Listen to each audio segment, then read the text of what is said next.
5 topics మాట్లాడదాము.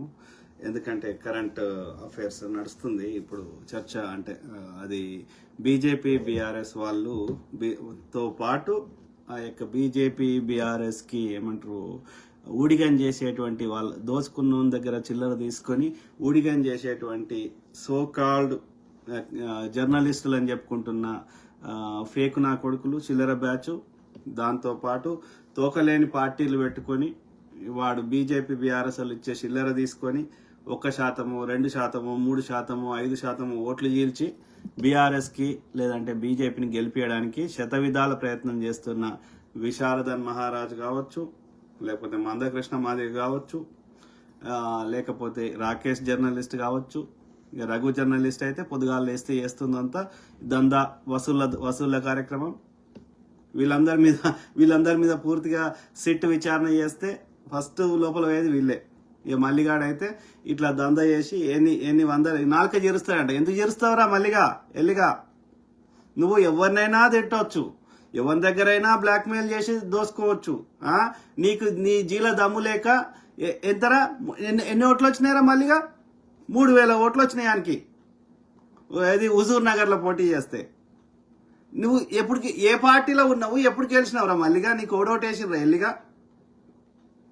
నువ్వే కదరా ఈ అడ్డమైన భాష తెలంగాణలో ప్రవేశపెట్టింది కేసీఆర్ గాడు లుచ్చగాడు. అయితే వాని తర్వాత వాడిని మించినోడు నువ్వే కదరా మల్లిగా, అవునా కాదా?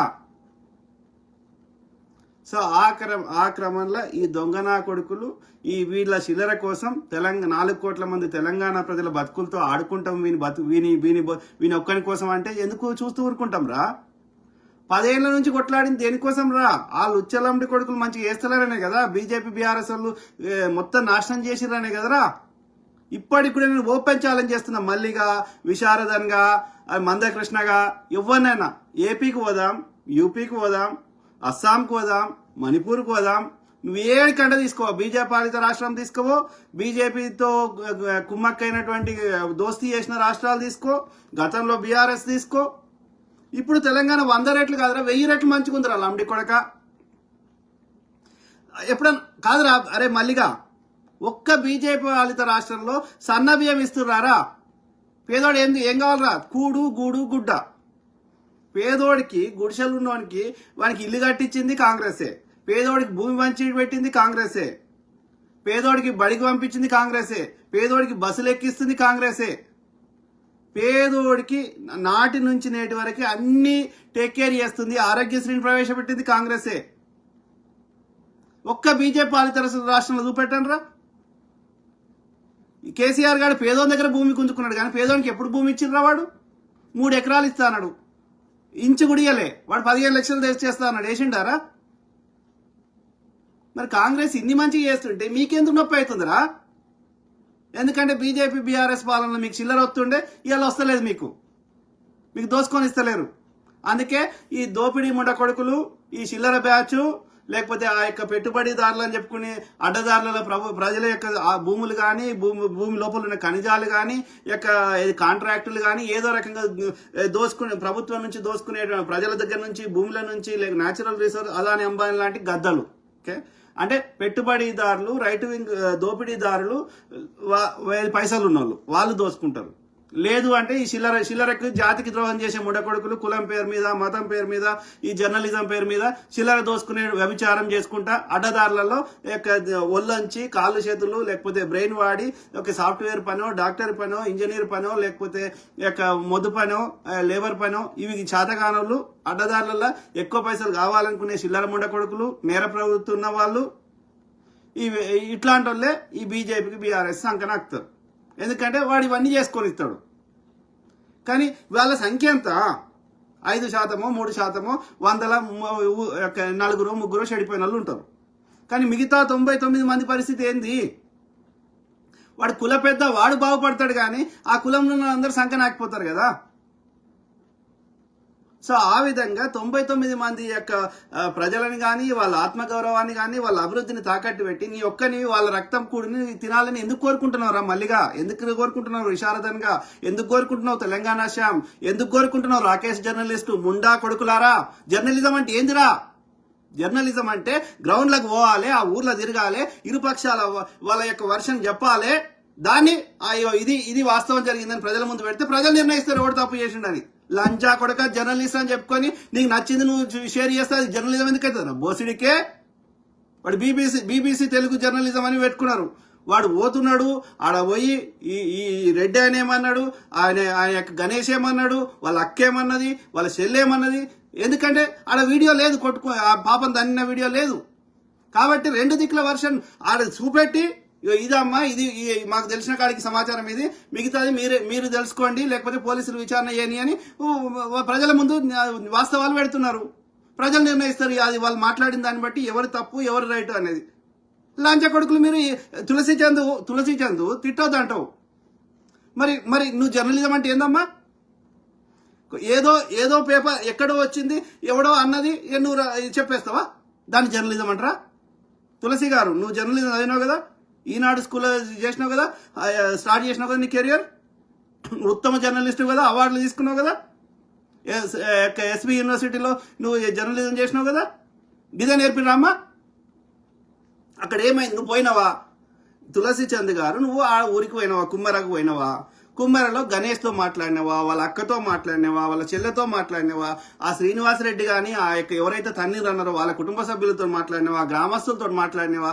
ఏం తెలుసుకున్నారా లంచ కొడుకులారా మీరు? తెలంగాణ షాంపు ఇన్ని జాబ్ పోతావు కదా, నువ్వు పోయినావా? ఇరుపక్షాలను అడిగినావా? ఏంది ఇది? వాడు ఎవడో బీఆర్ఎస్ లంచ కొడుకు దోసుకున్నది ఇస్తాడు, ఎందుకు ఇయ్యాడు? లక్షల ఎకరాలు కబ్జా పెట్టిర్రా. మీరు జలయజ్ఞం కింద డాక్టర్ వైఎస్ రాజశేఖర రెడ్డి గారు 90 ప్రాజెక్టు స్టార్ట్ చేసిండు. ఇదే పొన్నాల ఇవాళ బీఆర్ఎస్ పోయిండు కదా, అడుగు. ఇరిగేషన్ శాఖ మంత్రి ఉన్నాడు, ఎన్నోసార్లు వచ్చిండు ప్రెస్ కాన్ఫరెన్స్ కి, ఎన్నోసార్లు బీఆర్ఎస్ ను పొట్టు తిట్టిండు. అడగండి. ఇదే సవితా ఇంద్రారెడ్డి ఎన్నోసార్లు పొట్టు తిట్టింది, ఇవాళ మళ్ళీ అల్లకి పోయింది. ఇదే సునీత లక్ష్మారెడ్డి పొట్టు తిట్టింది, ఇప్పుడు అల్లకి పోయింది. ఒక ఎథిక్స్ లేవు, మోరల్స్ లేవు. జలయజ్ఞం కింద 90 ప్రాజెక్టు సిల్ట్ తీసేటి చిన్నవి పెద్దవి ప్రాణహిత అనే ప్రాజెక్టుని ఆ గోదావరి యొక్క ఉపనదిని మహారాష్ట్ర దాటి మన రాష్ట్ర తెలంగాణకి ఎంటర్ అయ్యాగానే అక్కడ ఏది డాక్టర్ బాబాసాహెబ్ అంబేద్కర్ గారి పేరు మీద అక్కడ మెయిన్ ఎక్కడైతే కట్టి 90% ఆఫ్ ద ప్రాజెక్టు అది గ్రావిటీ ద్వారా నీళ్లు వస్తాయి. ఒక్క శ్రీపాద ఎల్లంపల్లి దగ్గర దగ్గర ఎత్తిపోస్తుంది చాలు అని. కాబట్టి మనకి ఓన్లీ డిస్ట్రిబ్యూషన్ ఛానల్ కట్టుకుంటే అయిపోతుందని ఆ డిస్ట్రిబ్యూషన్ ఛానల్ ఆల్రెడీ కట్టడం జరిగింది. ఇదే పొన్నాల గారు అది ఓపెనింగ్ చేసారు. అది ఏది అక్కడ ఊరి పేరుండే, నేను ఆ ఊరికి నీళ్లు కూడా వచ్చినాయి.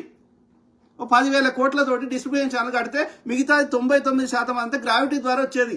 అట్లా అన్ని ప్రాజెక్టులు కలిపి 40,000 కోట్లతో స్టార్ట్ చేస్తే అది ఎస్టిమేషన్స్ పెరిగి 80,000 కోట్లకి అయింది. అన్ని ప్రాజెక్టులు 90 ప్రాజెక్టుల పేరు చెప్తున్నాను. అర్థమైంది? దేవాదుల, నెట్టెంపాడు, ఇవన్నీ ఇట్లా చిన్నవి పెద్దవి అన్ని కలిపి. ఈ లంచ కూడా కేసీఆర్ గారు డిజైన్ మార్చి వాడు మీదికెళ్ళి గ్రావిటీ ద్వారా వచ్చేది మార్చి కిందికి కాళేశ్వరం అని పెట్టి కిందికెళ్ళి మళ్ళీ ఎత్తుతాడంట. అట్లా 1,10,000 కోట్లు చేసిండు.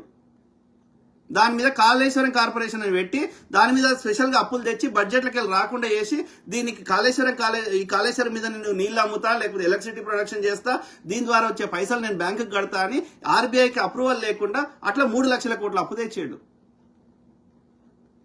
ఏది సపరేట్ గా 5 కార్పొరేషన్లు పెట్టి, అందులో కాళేశ్వరం కార్పొరేషన్ ఒకటి. అట్లా 1,10,000 కోట్లు అప్పు తెస్తే దానికి వడ్డీ కట్టాలి కదా, అంత కలిపి 1,50,000 కోట్లు అవుతుంది 10 ఏళ్లలో. ఎవడు కట్టాలి? ఎక్కడి నుంచి కట్టాలి? అంటే బిస్లరీ వాటర్ తెచ్చి నువ్వు పోస్తున్నట్టు అయిపోయింది. ఎందుకైంది? ఓన్లీ డిస్ట్రిబ్యూషన్ కట్టుకుంటే అయిపోయాయి కదా. ఎందుకు అవసరం ఏముంది? దోసుకోవాలంటే ఏం చేయాలి? ప్రభుత్వం నుంచి పైసలు ఇష్టం తీసుకోవడానికి ఉండదు కదా, ఏదో ఒక కారణం చెప్పి తీసుకోవాలి. ఈడ కరెంటు ప్రొడక్షన్ చేయకుండా ఆ ఛత్తీస్గఢ్ లో అక్కడ కొనుక్కొని వచ్చి యూనిట్ కి 5 రూపాయలు కమిషన్ తీసుకున్నారు. లిక్కర్ దాని మీద కవిత అయితే అందరు బయటపడ్డది కదా. ఇక అట్లా వీళ్ళు లిక్కర్ కంపెనీల దగ్గర తీసుకున్నారు. ఎక్కడ వాడు దోసుకుంది? ఎక్కడ ఆ దోసుకున్నది? ఇలా వీడు కాంగ్రెస్ వాడు ఉంటే వీంది కక్కిపిస్తాడో, వీళ్ళని జైల్లో పెడతాడో, అదంతా మళ్ళీ ప్రజలకు వచ్చినట్టు చేస్తాడో. ఆల్రెడీ మెజారిటీ వేరే దేశాలకు పంపించేసుకున్నారు, సింగపూర్లకి, అమెరికాకి, ఇంకో దేశాలకి. అది వేరే దేశంకి పోయింది, తీసుకురాలేము. ఇంకేం చేస్తారో, ఈ భూములు మళ్ళీ గుంజుకుంటారో అని భయపడి ఇక కాంగ్రెస్ మీద దొడ్డం దుష్ప్రచారం చేస్తున్నారు ఈ చిల్లర యూట్యూబర్లతోటి పైసలు వీళ్ళకి చిల్లర ఇచ్చి. అంటే తెలంగాణ ప్రజలు బాగుపడద్దు. మళ్ళీ ఈ లంచ కొడుకులే వచ్చి చైనా అట్లుంది, అమెరికా అట్లుంది, కాంగ్రెస్ 70 ఏళ్ళు పరిపాలించింది, ఏం చేయలేదు, అమెరికా జనాభా ఎంత, అమెరికా భూమి ఎంత, అమెరికాకి ఎప్పుడు స్వాతంత్రం వచ్చింది, ఈ 70 ఏళ్ళ బ్రిటిష్ వాడు పోయేటప్పుడు ఎట్లుండే దేశం, ఆ 70 ఏళ్ళలో ఎంత కష్టపడ్డాం, నీవు 10 ఏళ్ళలో నువ్వేం బీకినావు, తీయండి లెక్కలు. మోడీ ఈ 11 ఏళ్ళలో ఏం బీకిండు, లెక్కలు తీయండి కదా. ఎక్కడి నుంచి స్టార్ట్ చేసినాం అది కూడా ఇంపార్టెంట్ కదా. మరి ఆ విధంగా చేయడానికి ప్రయత్నం చేస్తే ఎందుకు అడ్డుపడుతున్నారు లంచ కొడుకులు? 10 ఏళ్ళు నీవే ఉన్నావు కదా, 10 ఏళ్ళలో నువ్వు చేయని వీడు చేస్తుంటే వాడి ప్రజలైతే 5 ఏళ్ళు మ్యాండేట్ ఇచ్చారు కదా, వచ్చి ఆపుకోవాలి కదా, 5 ఏళ్ళ దాకా ఎన్నికలు వచ్చినప్పుడు వరుకోవచ్చు కదా. అంటే మంచిగా చేయొద్దా? ఇవాళ తెలంగాణ పబ్లిక్ స్కూల్స్ అని ఇంటిగ్రేటెడ్ స్కూల్స్ కట్టొద్దా? నువ్వు కట్టంగా మేము ఆపినామా? కేజీ టు పీజీ అన్నావు, అట్లాంటి కట్టంగా మేము ఆపినామా? కాదు, నువ్వు మంచిగా చేస్తా అంటే మేము ఆపినాంరా, అటు వల్లే కదా. నువ్వే మూసి రివర్ ఫ్రంట్ కడితే మేము సహకరించేటోళ్ళం కదా, వద్దని అడ్డం అడగకపోదాం కదా. Ethics morals ఏడదచ్చినారా? తెలంగాణ ప్రజల మీద 1% అన్న ప్రేమ ఉండాలి కదరా, ఎంత దోసుకున్నా కానీ. నువ్వు మంచిగా చేస్తే కాంగ్రెస్ వానికి ఎందుకు ఓటేసుకోవాలరా కేసీఆర్గా? 2014లో కాంగ్రెస్ కానీ టీడీపీకి కానీ ఇతర పార్టీ కమ్యూనిస్ట్ పార్టీ కానీ ఇంకో పార్టీలకు ఇస్తే అందరినీ తీసుకున్నావు. మళ్ళీ 2019లో ఎన్నికలు ఉంటే 18లో 6 నెలల ముందు పోయినావు. మళ్ళా అడ్డదారునో వారికి ఉత్తమ్ రెడ్డినో బట్టి రెడ్డినో ఇంకో రెడ్డినో వాళ్ళని నువ్వు మేనేజ్ చేసుకొని అట్లా ఏది మోసం చేసి గెలిచినావు. ఆ గెలిచినాక వానికి 20 మంది 30 మంది వస్తే మళ్ళీ తీసుకున్నావు కదా 2019లో. మరి ఇప్పుడు అదే సీన్ రివర్స్ అయితే ఇలా కాంగ్రెస్ చెడ్డది మా ఎమ్మెల్యేలను తీసుకుంటుంది అంటావు. మరి నువ్వు చెప్పిన పాట నీకు అప్ప చెప్తే ఎందుకు నొప్పి అవుతుంది? అంటే నువ్వు ఏం చేసినా కరెక్ట్, కానీ పక్కోడు నీ పాట నీకు అప్ప చెప్తే తప్పు అవుతుంది. అది వాళ్ళు వస్తే మేమేం చేయమంటామండి అన్నారు. ఇప్పుడు కూడా అంతే కదా, వాళ్ళు వస్తే మేమేం చేయమంటాం? మీ ఊరు నుంచి మా ఊరు ఎంత దూరమో మా ఊరు నుంచి మీ ఊరు అంత దూరం. నీకు ఇచ్చిన నొప్పి అయినప్పుడు నాకు ఇచ్చిన నొప్పి అవుతుంది అన్న ఇంగిత జ్ఞానం ఎథిక్స్ ఎందుకు లేదురా ఈ బీఆర్ఎస్ లంచ కొడుకులకి అని నేను అడుగుతున్నా. అరే కేటీఆర్ లుచ్చ నా కొడుకు, ఆ గుట్ట కనబడితే చూడు, గుట్టను తీసుకోవతా, ఆడిది కనబడితే చూడు, దాన్ని తీసుకోవతా, ఆడోడో పెళ్ళమ్మోడు ముచ్చట పెట్టుకుంటే అది దాని అత్తకి చెప్తా, మామకి చెప్తా, లేకపోతే బ్లాక్ మెయిల్ చేస్తా, ఇవన్నీ లంచ కొడుకు మీరు కదరా చేసింది. నేరస్తులది పోలీసు వాళ్ళు ఇంటే ఎవరిని నొప్పి అయితే లేదు. ఆడు పెళ్ళాము మగుడు ప్రియుడు ఉంచుకున్నోడు వాడు కూడా ముచ్చట పెట్టుకుని నీకెందుకురా? నువ్వు ఎంతమందితో తిరుగుతున్నావు? నీ పెళ్ళాంకి నువ్వు చేసేటి అన్ని లంగ కథలన్నీ ఆమె ముందర పెడితే నీ వీడియోలతో సహా. మరి నీ పెళ్ళాం కూడా అట్లా చేస్తా అంటే ఎథిక్స్ మోరల్స్ ఉండాలిరా. నువ్వు మనిషి ఇప్పుడు చదువుకుంటే సరిపోదు కదా, ఇంగ్లీష్ వస్తే సరిపోదు కదా, విలువలు అనేవి ఉండాలి కదరా. నువ్వు వేరే వాడిని విలువల గురించి మాట్లాడినప్పుడు నువ్వు పాటించాలి కదా. లంజా కొడుకులు తిట్టొద్దంట, ముద్దుగా చెప్పాలంట. ముద్దు పనులు చేయి ముద్దుగా చెప్తారు. నేను ఎప్పుడన్నా ఒక్కసారన్నా భగవాన్ రమణ మహర్షి ఆయన చెప్పింది తప్ప రైట్ అది ఏదైనా ఉండదు, కానీ ఆయన ఒక్క మాట పల్లెత్తు మాట నేను ఎప్పుడన్నా అన్ననా? ఈవెన్ స్వామి వివేకానందని ఒక పల్లెత్తు మాట అన్ననా? దేవుని పేరు చెప్పి రాజకీయాలు చేసి ప్రజల సొమ్ము దోసుకుంటా ప్రజల్ని అందభక్తులు పెడతా అంటే వాడి గరికపాటి కానీ చాగంటి కానీ ఇంకో లుచ్చనాకుడికి కానీ వేణుస్వామి కానీ లౌడనాకుడికి కానీ బరాబర్ తిడతాం. చిన్నజీఆర్గాడు కానీ కులాల కుంపటి పెడతా దేవుని పేరు చెప్పి దోసుకుంటా అంటే తిడతాం. వాడు నిజంగా స్పిరిచువల్గా సీకర్ ఉండి ఒక ప్రజలకు ఎలాంటి నష్టం చేయకుండా వాళ్ళకి ఆధ్యాత్మికంగా వాళ్ళకి కరెక్ట్ అనిపించింది చెప్పుకుంటే ఎవరేమంటలేరు. మూఢనమ్మకాలు స్ప్రెడ్ చేయకుండా ప్రజలకు నష్టం చేయనంత వరకు మేము ఎవరినేమంటలేము. అర్థమైందా? కానీ ప్రజల యొక్క అమాయకత్వాన్ని, ప్రజలకు ఉన్నటువంటి నిరక్షరాస్యతని, పేదరికాన్ని ఆసరాగా తీసుకొని ప్రజల లోపల తప్పు ప్రచారం చేస్తా, దుష్ప్రచారం చేస్తా, ప్రజల్ని ఎల్లకాలం అడుక్కదినట్టే ఉంచుతా అంటే ఎందుకు ఊరుకుంటాం? ప్రజలకు వాస్తవాలు చెప్తాము. ఓకే, ఏది మంచి వాళ్ళకి గౌరవం ఇస్తాం, మంచిగా మాట్లాడతాం. దొంగలకి లుచ్చలకి లంజలకి వాళ్ళ భాషలనే చెప్తాం. మేము నోరే చెప్తున్నాం, మేము లంజతనం చేస్తలేము, మేము దోసుకుంటలేము, మేము ఏం చేస్తున్నాం, నోరు ఒకటే. నువ్వు చేసేది లంజతనం చేసినప్పుడు లంజ అంటే నీకు ఎందుకు కోపం వస్తుందిరా? నీ కాళ్ళు ఉన్నాయి, చేతులు ఉన్నాయి, కాళ్ళతోటి పని చేసుకో, చేతులతోటి పని చేసుకో, లేకపోతే బ్రెయిన్ తోటి పని చేసుకో, డాక్టర్గా, ఇంజనీర్గా, ఎయిర్ హోస్టెస్గా, ఇంకోటిగా. ఎవరు ఎందుకు అమ్ముకుంటావు లంజముండా? ఆడ మగ ఇష్టంతో వాళ్ళిద్దరు చేసుకునేది ఒక కార్యక్రమం. అది దానికి పైసలతో దాన్ని అమ్ముకుంటారా? అది సుఖపడేది, భావప్రాప్తి చెందేది, ఎంజాయ్ చేసేదాన్ని అమ్ముకుంటారా? అది ఒక ఎమోషన్తో కూడుకున్నదాన్ని అమ్ముకుంటారా? కొన్ని అమ్ముకోవద్దు. మరి అమ్ముకుంటే తిట్టరా? ఎందుకు అమ్ముకుంటుంది? అది దానికి కష్టపడేది లేదు. కష్టపడకుండా ఎక్కువ పైసలు కావాలి. ఎడికలు వస్తాయి? ఇల్లీగల్ పని చేస్తూ వస్తాయి, లంచతనం చేస్తూ వస్తాయి, డ్రగ్స్ అమ్ముతూ వస్తాయి, ఇంకోటి చేస్తూ వస్తాయి. దానివల్ల ప్రజలకు ఎంత నష్టం అవుతుంది? మానవ సంబంధాలు ఎన్ని పోతున్నాయి? ఎన్ని కుటుంబాలు రోడ్డు మీద పడుతున్నాయి? అంటే వాళ్ళ శవాల మీద నువ్వు పాలాలు ఏరుకుంటావా? బరాబర్ తిడతాం. సో ఆ క్రమంలో ఇక్కడ మీరు బీబీసీ తెలుగు న్యూస్ ఛానల్లో వాళ్ళు గ్రౌండ్ రిపోర్ట్ చెప్పారు. నేను మొత్తం చూపెట్టా, ఎందుకంటే మీరు చూడవచ్చు. కాకపోతే జస్ట్ అవగాహన కోసం, అంటే ఇట్లా ఎట్లా చేస్తారు ఈ లంగముండ కొడుకులు అని చెప్పడానికి నేను కొంచెం చూపెడతా.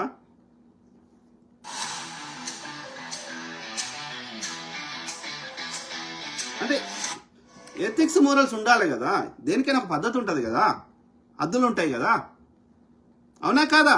రాకేష్ జర్నలిస్టు నీకు 3 లక్షలు జీతం ఇచ్చి నీకు విప్లవశ్రీకి ఆడ రెంట్ పెట్టి ఆఫీస్ కట్టి అన్ని చేస్తే ఆయనకి సున్నం పెడతావా?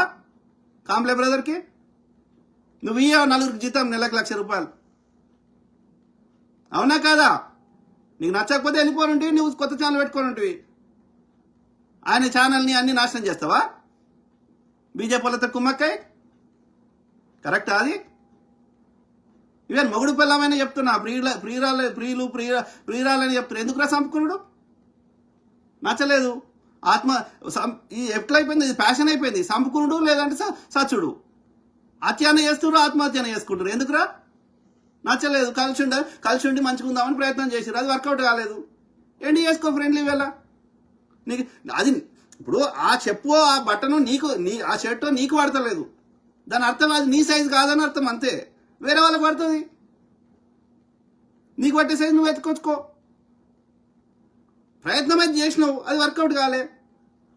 తప్పేం లేదు కదరా. నేను ఇప్పుడు దుకాణానికి పోయినా, ఒక చెప్పు కొనుక్కొచ్చుకున్నా. అది లూజ్ నా సైజు కరెక్ట్ అని కొనుక్కున్నా. వేసుకున్నాక ఇంటికి వచ్చేదాకా తెలియలేదు. అది వేసుకున్నాక అది పెద్దగా అయింది అనుకో, నాకంటే ఎక్కువ సైజు నా ఎస్టిమేషన్ తప్పైంది అనుకో, పెద్దగా అయితే ఏమవుతుంది? నడవరాదు.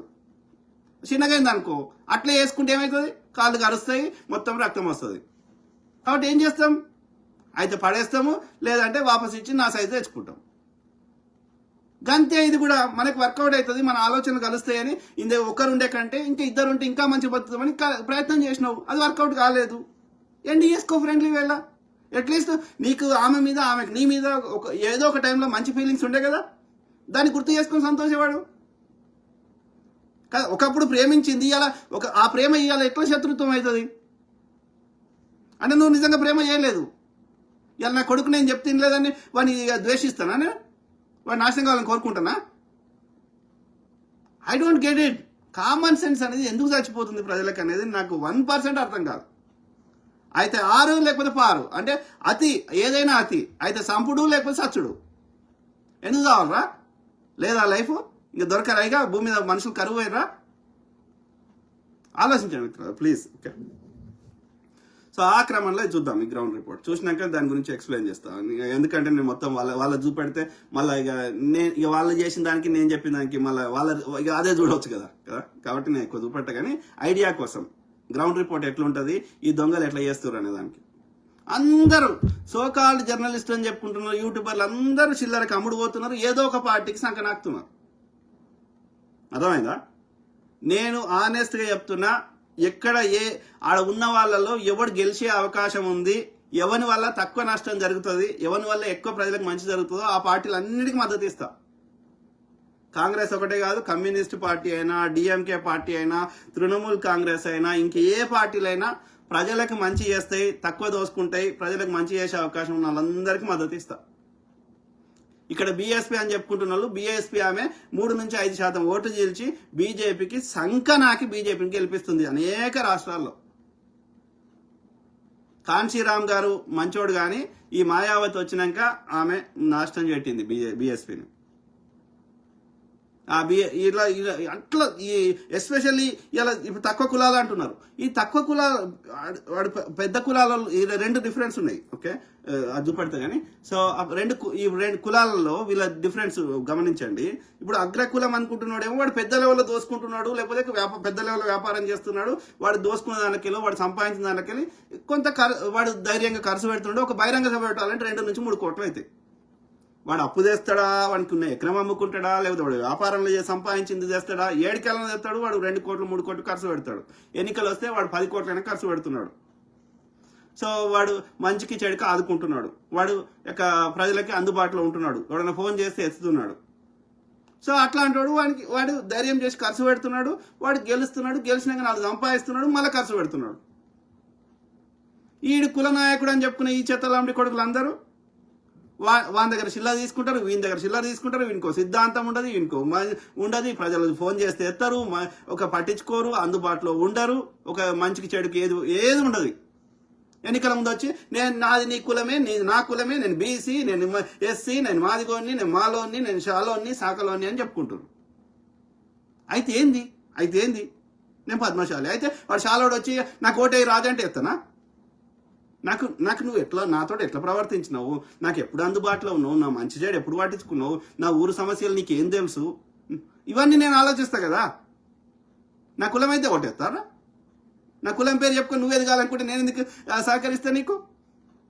అదే జరుగుతుంది. ఇప్పుడు ఏ ఎన్నికైనా మల్లిగాడి ఎంత వరకున్నా, ఎంత బీసీ అన్నా ఇంకోడన్నా ఎందుకు వస్తలేడు, విశాలానికి ఎందుకు ఓట్లు పడతలేవు? నువ్వు ప్రజల సమస్యలు పట్టించుకున్నావు, ప్రజలకు ఎప్పుడు అందుబాటులో ఉన్నావు, ఎప్పుడు నీ జేబులకి ఒక రూపాయి తీసి ఖర్చు పెట్టినావు? నువ్వు ఆ దగ్గర వీని దగ్గర చిల్లర అడుక్కుంటే నువ్వు వాళ్ళని నీ కులం పేరు చెప్పి నువ్వే ఎదగాలనుకుంటే నీకెందుకు ఓటేస్తారా ప్రజలు? నువ్వే అడుక్కుంటుంటే నువ్వు ఇచ్చే స్థాయిలో ఉండకుండా నువ్వు తీసుకునే స్థాయిలో నీకెందుకు ఓటేస్తారా? కులం పేరు చెప్తే ఓటేస్తారా? ఎవ్వడేడు. మళ్ళీ గారికి 3,000 వాడు కాంగ్రెస్ కండు కప్పుకుంటే వాడు ఎమ్మెల్సీ గెలిచిండు. గెలుమనరా మళ్ళీ వాడిని కాంగ్రెస్ రాజీనామా చేసి వాడిని సొంతం గెలుమని బీజేపీ కండు వేసుకొని పోయిండు, గెలవలేదు, వచ్చిండు మళ్ళీ వాపస్ బీఆర్ఎస్ వేసుకోమని. ఆయన కోదండరామ్ సార్ ఎంత నేను తెలంగాణకు భక్తుని అంత అన్నా కానీ ఓడోటేస్తున్నాడు. అంత ఈజీగా ఓట్లు కన్వర్ట్ కావు. ఓటు కింద కన్వర్ట్ కావు. పైసలు ఇచ్చిన కన్వర్ట్ కావు. పైసలు ఒక్కటే సరిపోదు. పైసలు అదనంగా అందరు ఇస్తారు కాబట్టి వీడు కూడా ఇవ్వకపోతే నడవది. కానీ ఒక్క పైసలు ఇస్తే ఓటేయరు. అందుబాటులో ఉండాలి, వాళ్ళ సమస్యలు పట్టించుకోవాలి, వాళ్ళకి కష్టానికి సుఖానికి ఉండాలి. చాలా ఫ్యాక్టర్స్ ఉంటాయి, అర్థమైందా? సో కాబట్టి వీడు పైసలు తెచ్చాడు అట్లా అంటే మస్తు ఉన్నారు పైసలు ఉన్న వాళ్ళు, అంబానీ అదాని లాంటి వాళ్ళు, ఇట్లా పైసలు వారు వస్తారు. రామానాయుడు ఇట్లాంటి వాళ్ళు 1-2 సార్లు పోటీ చేసి వాడు నాతోటి కాదు ఈ పాలిటిక్స్ అని వదిలేసిండు. ఆయన దగ్గర పైసలు లేకనా? ఇది కాదు. ఇది ప్రజల యొక్క నమ్మకాన్ని, ట్రస్ట్ని పొందడం అనేది అది ఒక చాలా టైంతో తీసుకున్న పని. నీ మాట, నీ తీరు, నీ ప్రవర్తన, అనేక ఫ్యాక్టర్స్ ఉంటాయి ఒక ప్రజాప్రతినిధిగా గెలవాలంటే, అర్థమైందా? సో ఆ క్రమంలో ఇది గ్రౌండ్ రిపోర్ట్ కొంచెం చూపెట్టి నేను ఇక్కడ సంఘటన గురించి కొంచెం ఎక్స్ప్లెయిన్ చేసినాక ఒక్కొక్క టాపిక్ మాట్లాడతా. తర్వాత లాస్ట్లో మీకు కామెంట్స్ అవుతా. నాయనని కొడితే మా పాప గట్టిగా ఏడ్చేసింది సార్. వాళ్ళ నాయనని కొట్టడం ఆపేసి మా పాప ఏడుపు ఆపేసింది. వేరే కులాలంటేనే వాళ్ళకి చులకన అసలు. కాలకాడ చెప్పుల దగ్గర సార్ వాళ్ళు చెప్పింది తినకపోతే వాళ్ళని కొడతారు పక్క. మా మీద, మా సమాజం, మా వర్గం మీద దుష్ప్రచారం చేసి మాకు సమాజంలో ఎంత నష్టం చేశారంటే అంత నష్టం చేశారు. ఆ క్రమంలో అది మీరు చాలా వీడియోలో చూసి ఉంటారు. సో అక్కడ మొత్తం దాని వివరణ BBC Telugu news channel, BBC వాళ్ళదే, వాళ్ళు వీటిని వాళ్ళ దగ్గర ఆల్రెడీ చేస్తారు కాబట్టి వరల్డ్ ఫేమస్ బీబీసీ. సో వాళ్ళు తెలుగులో కూడా ట్రాన్స్లేట్ చేస్తారు వాటిని. ఓకే, ఇన్ఫర్మేషన్ ఎందుకంటే వాళ్ళకి ఆల్రెడీ ఉంటుంది, ఓన్లీ ట్రాన్స్లేషన్ చేస్తారు. ఆ క్రమంలో సో వాళ్ళకి మోర్ రెస్పాన్సిబుల్ పొజిషన్లో ఉంటారు. ఎవరైనా కేసులు వేసినా కానీ వాళ్ళు ఏమంటారు, ఇంటర్నేషనల్గా అయినా నేషనల్ అయినా వాళ్ళు జవాబుదారితనం ఉండాలి కాబట్టి, కేసులు వేస్తే ఫైన్లు వేస్తారు కాబట్టి వాళ్ళు ఏది పడితే అది చెప్పరు. ఇంకా వీళ్ళంతా ఈ సోకాల్డ్ జర్నలిస్టులు, Tulasi Chandu independence journalist, Mahua media ఇంకో ఆమె journalist, Rakesh journalist, okay TV Sravya journalist, Viplavasri journalist, ఇలా చెప్పుకుంటే వాళ్ళందరూ దొంగలు తయారైన మెజారిటీ. ఎంతో కొంత కొంచెం బెటరు ఆ మహువా మీడియా ఆమె పేరు మర్చిపోతుంది. సో కానీ మెజారిటీ దొంగలు తయారయ్యారు. ఇండిపెండెంట్ జర్నలిజం లేదు, ఫ్యాక్ట్ చెకింగ్ లేదు, ఇన్వెస్టిగేటివ్ జర్నలిజం లేదు, ఏం లేదు. ఆ యూట్యూబ్లో సెర్చ్ చేయాలి, లేకపోతే గూగుల్లో సెర్చ్ చేయాలి, చాట్ జీపీ అలా తప్పు ఉన్నా రైట్ ఉన్నా ఇక అలా ఉన్నది నీకు నచ్చినట్టు చెప్పుకోవాలి, లేదంటే నీ సొంత మసాలా యాడ్ చేసుకోవాలి. అది అలా జర్నలిజం అంటే. You need to put extra efforts. You need to find the facts from the right sources. All sources నుంచి తెలుసుకొని అది ఎంతవరకు కరెక్ట్ అనేది ఇండిపెండెంట్ గా నువ్వు అన్ని వెరిఫై చేసుకొని అవసరమైతే అక్కడ గ్రౌండ్ రిపోర్ట్ తెప్పించుకొని. So it's you need to put lot of effort. ప్రజల్ని తప్పుదో ఇక వ్యూస్ కోసం 4 పైసల కోసం అట్లా చేస్తా అంటే నీ వాల్యూ పడిపోతుంది. ఓకే, సో ఆ క్రమంలో ఏది ఇక్కడ ఆ యొక్క గణేష్ అంటే ఆయనేమో రజక సాకలి, వాళ్ళ వైఫ్ ఏమో ఇది ఎస్సీ మాదిగా అనుకుంటా, మాదిగా అని చెప్పినట్టున్నారు. సో మాదిగా. ఓకే, సో వాళ్ళకి 7 నెలలకే పాప పుట్టింది. సో ఈ ఒకటి చెప్పండి, ఇక్కడ ఆ జాతర జరుగుతుంది. మల్లికార్జున భ్రమరాంబిక మల్లికార్జున, అది కుమ్మర గ్రామము. సో అక్కడ నాగర్ కర్నూలు జిల్లా. సో అక్కడ ఏది జాతర జరుగుతుంటే వాళ్ళు ఒకసారి టికెట్ పెట్టి, వాళ్ళు చెప్పిందే చెప్తున్నా, నా సొంత కవితం చెప్తలే. సో ఇక్కడ టికెట్ పెట్టినరు, తర్వాత ఒకసారి టికెట్ పెట్టలేదు. సో కాబట్టి ఫస్ట్ లేడీసే వేరు, మొగైన పోలే. సో ఈ లేడీస్ అడిగిర్రు ఎంత టికెట్ ఉందా లేదా అంటే ఎంతనో లేదో ఉందో ఏదో చెప్పిర్రు. సో అయినాక అక్కడ ఏదో అన్నారు, వీళ్ళే వాళ్ళ అమ్మ కానీ వీళ్ళేదో అంటే వాళ్ళు కూడా ఏదో అన్నారు. ఈ ఆలయ నిర్వాహకులు వాళ్ళు రెడ్డిలు ఉన్నారు, ధర్మకర్తన. సో అయితే వాళ్ళు అంటే ఆమె ఈ లేడీస్ ఏం చెప్పారు, వీళ్ళ మగనికి చెప్పారు ఈయన గణేష్ అంటే ఆయనకి. సో ఆయన వచ్చేసి గొడవకి వచ్చాడు అన్నట్టు. గొడవకి వచ్చి అది ఇక ఈయన అనుడు ఆయన అనుడు, ఈయన కొట్టుడు ఇద్దరు కొట్టుకుంటుంటే ఈ గొడవను ఆపాలని ఆమె చెప్పిన వర్షన్ అయితే, ఈ గణేష్ వాళ్ళ భార్య చెప్పిన వర్షన్ అయితే, ఈ 2 నెలల పాపం తీసుకొని వాళ్ళకి పోతే మరి అక్కడ ఆయన తన్నిండు అని చెప్తున్నారు వీళ్ళ వర్షన్. ఓకే, పోలీసు వర్షన్ కానీ వాళ్ళ వర్షన్ ఏంటంటే మేము అలాంటి పాపని ఎలాంటి తన్నలేదు, ఏం చేయలేదు. సో అక్కడ ఏది ఎందుకంటే ఇది వాళ్ళు ఎవరేం చెప్పినా కానీ ఒకటి ఫ్యాక్ట్ ఆలోచిద్దాం మనం. ఇలా అదేది 18 ఫిబ్రవరి 18 రోజు ఇన్సిడెంట్ జరిగింది. ఇద్దరు కొట్టుకున్నారు. ఓకే, ఈయన ఈ గణేష్ వీళ్ళ కుటుంబం మొత్తం. సో అట్లనే అక్కడ ఆలయ నిర్వాహకులు, సో వాళ్ళు రెడ్డిలు సర్పంచ్లు ఉన్నాయి ఆ ఊర్లో. సో వాళ్ళు ఓకే, వీళ్ళ మధ్యలో ఒక వివాదం, ఒక ఘర్షణ జరిగింది. ఈ ఘర్షణ జరిగిన తర్వాత ఏది ఆయనకు కూడా దెబ్బలు జరిగినాయి. ఆ శ్రీనివాసరెడ్డి అనేటానికి తగిలితే ఆయన ఇమ్మీడియట్ గా పోయిండు, పోలీస్ స్టేషన్కి పోయిండు, కేసు పెట్టిండు, ఆ ఎఫ్ఐఆర్ ఇది చేశారు. వీళ్ళు ఏం చేశారు, ఇంటికి పోయారు. ఇంటికి పోయినాక 21st రోజు 3 రోజుల తర్వాత ఈ పాప చనిపోయింది. అప్పుడు వచ్చి SC/ST అట్రా చట్టము ప్లస్ ఈ పాప మా తండ్రి అని అప్పుడు కేసు పెట్టింది 3 రోజుల తర్వాత. నిజంగా జరిగి ఉంటే అదే రోజు పెట్టరా? ఇప్పుడు శ్రీనివాసరెడ్డి ఎట్లయితే రక్తం గారుతూ అదే గాయంతో పోయి పోలీస్ కేసు పెట్టినప్పుడు నువ్వు కూడా పెట్టాలి కదా. కొంచెం ఆలోచించండి, కామన్ సెన్స్. సో 3 రోజుల తర్వాత పెట్టారు కేసు. 3 రోజుల తర్వాత పాప చనిపోయింది. పోలీసు వాళ్ళు చెప్తున్న ప్రకారం ఆయన ఏది ఈవెన్ పోస్ట్ మార్టం కూడా వస్తుంది కదా, వెనక ముందు వచ్చిందో ఆల్రెడీ వస్తుంది. సో డాక్టర్ అయినా, సో ఆ పాపకి బయట ఎక్స్టర్నల్ గా అవుట్ సైడ్ ఎలాంటి గాయాలు లేవు శరీరం మీద. తంతే పడితే ఏమైనా అయితే ఎక్కడో చోట గాయం ఉంటుందిగా, ఎక్స్టర్నల్ గా బయటకు విజిబుల్ గా కనబడడానికి ఎలాంటి గాయాలు లేవు. సో 3 రోజుల తర్వాత పోలీస్ కంప్లైంట్ ఇచ్చారు. 3 రోజుల తర్వాత చనిపోయింది పాప. ఇమీడియట్ అదే 18 రోజు తంతే 18 రోజు చచ్చిపోలే మరి వీళ్ళు చెప్పిన వర్షన్ ప్రకారం. సో సమ్ గడబడ్ అవుతుంది. అయితే ఆ పాపని సరిగ్గా టేక్ కేర్ చేయకుండా న్యాచురల్ డెత్ అయిందా, లేదు ఇక బీఆర్ఎస్ బీజేపీ వాళ్ళ దగ్గర చిల్లర తీసుకొని ఏమన్నా వీళ్ళే తల్లిదండ్రులు ఆ పాపని చనిపోయేటట్టు చేసిర్రా, పాలు ఇవ్వకుండానో లేక తిండి పెట్టకుండానో, లేకపోతే వీళ్ళ నెగ్లిజెన్స్ వల్ల వీళ్ళ బిజీలో వీళ్ళ కొట్లాటలు బిజీ ఉండి ఆమెను పట్టించుకోకపోవడం వల్ల న్యాచురల్ డెత్ అయిందా అనేది మనకు తెలియదు. సో పోలీసులు విచారణ చేయాలి. ఆ పోస్ట్ మార్టం రిపోర్ట్ వస్తే ఏమైనా కొంచెం ఇంకా పూర్తి వివరాలు వస్తుండొచ్చు, కాజ్ ఆఫ్ డెత్ అది ఎందుకు చనిపోయింది అనేది. సో కానీ సాధారణంగా ఏదైనా జరిగి ఉంటే అప్పుడే ఇమ్మీడియట్ గా పెడతారు కేసులు ఏదైనా ఉంటే. రెండోది మోస్ట్లీ ఒకవేళ అంత చిన్న పాపకి అంత సివియర్ డ్యామేజ్ ఏదైనా అయ్యింటే, బ్రెయిన్ డెడ్ ఇంకోటి అయ్యింటే అదే రోజు చనిపోయే అవకాశం ఉంటుంది, కానీ 3 రోజుల తర్వాత చనిపోయే అవకాశాలు తక్కువ ఉంటాయి. సో కాబట్టి ఇక్కడ ఈ బీజేపీ అందుకే అంటున్నా నేను, మనకు తెలియదు, పూర్తి సమాచారం లేదు కాబట్టి, ఇంకా విచారణ జరుగుతుంది కాబట్టి విచారణ చేయని నిజంగా ఎవరి తప్పున్నా ఆ పోస్ట్ మార్టం రిపోర్ట్లు కానీ పోలీస్ రిపోర్ట్లు ఏదొచ్చినా దాని మీద చర్యలు తీసుకోగా ఎవరు ఆపుతలేరు. అది నేను జడ్జిమెంట్ ఇచ్చేస్తానని లేము, మనకు ఆ ఎలిజిబిలిటీ లేదు కాబట్టి, వాస్తవాలు మనకు తెలియదు కాబట్టి, దానికి ఒక సిస్టమ్ ఉంది కాబట్టి, పోలీసులు న్యాయ వ్యవస్థ ఉంది కాబట్టి వాళ్ళు సబ్మిట్ చేస్తారు. సో ఆ విధంగా న్యాయవాది జడ్జి ఏం చెప్తాడో వేచి చూద్దాం. వీళ్ళ తరఫున న్యాయవాదిని హైర్ చేసుకోండి, డిఫెన్స్ లాయర్ని హైర్ చేసుకోండి. మీ దగ్గర ఏమేమి ఆధారాలు ఉన్నాయో ఆ డిఫెన్స్ లాయర్కి ఇవ్వండి. ఆ డిఫెన్స్ లాయరు కోర్టు ముందు జడ్జి ముందు ప్రవేశపెట్టి నీ తరఫు వాదనలు వినిపించండి. నీ తరఫున న్యాయం అంటే తప్పకుండా వాళ్ళకి శిక్ష చేస్తాడు.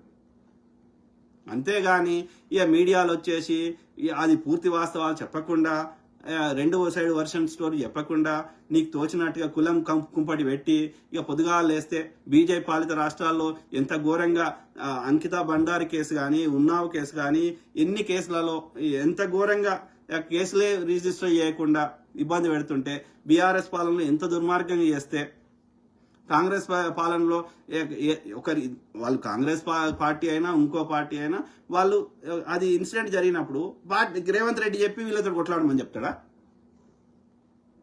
ఆ ఇన్సిడెంట్ జరిగినప్పుడు దాని మీద పోలీసులు తమ పని తాము చేస్తున్నప్పుడు హ్యావ్ పేషెన్స్, ఓపిక పట్టు. మీ దగ్గర ఏమైనా ఆధారాలు ఉంటే మీడియా ముందు పెట్టండి, మీ దగ్గర ఏమైనా ఆధారాలు ఉంటే కోర్టుకు సమర్పించండి. మేము వద్దంటున్నామా?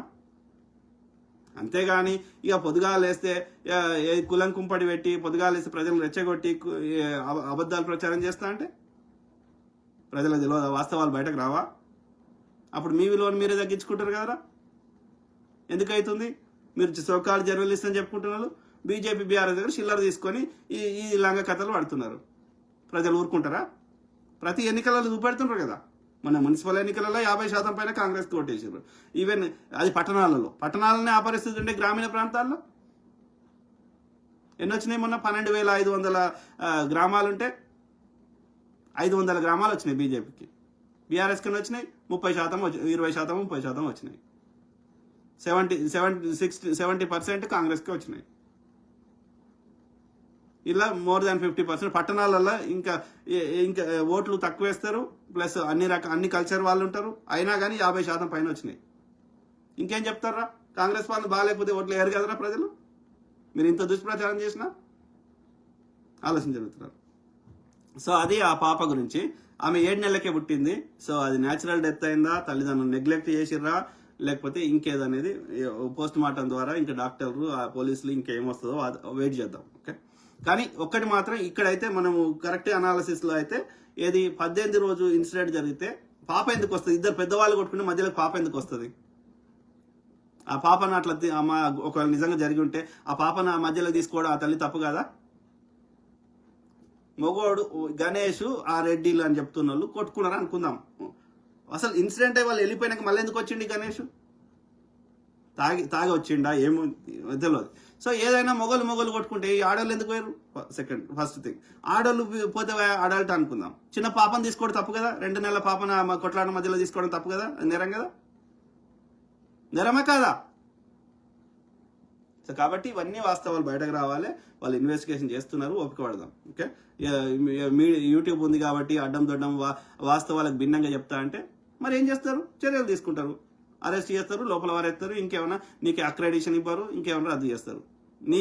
నీకు ఇచ్చిన అవకాశాన్ని, నీ ప్రజాస్వామ్యాన్ని దుర్వినియోగం చేస్తే, నీకు ఇచ్చిన స్వేచ్ఛని దుర్వినియోగం చేస్తే ఏమవుతుంది?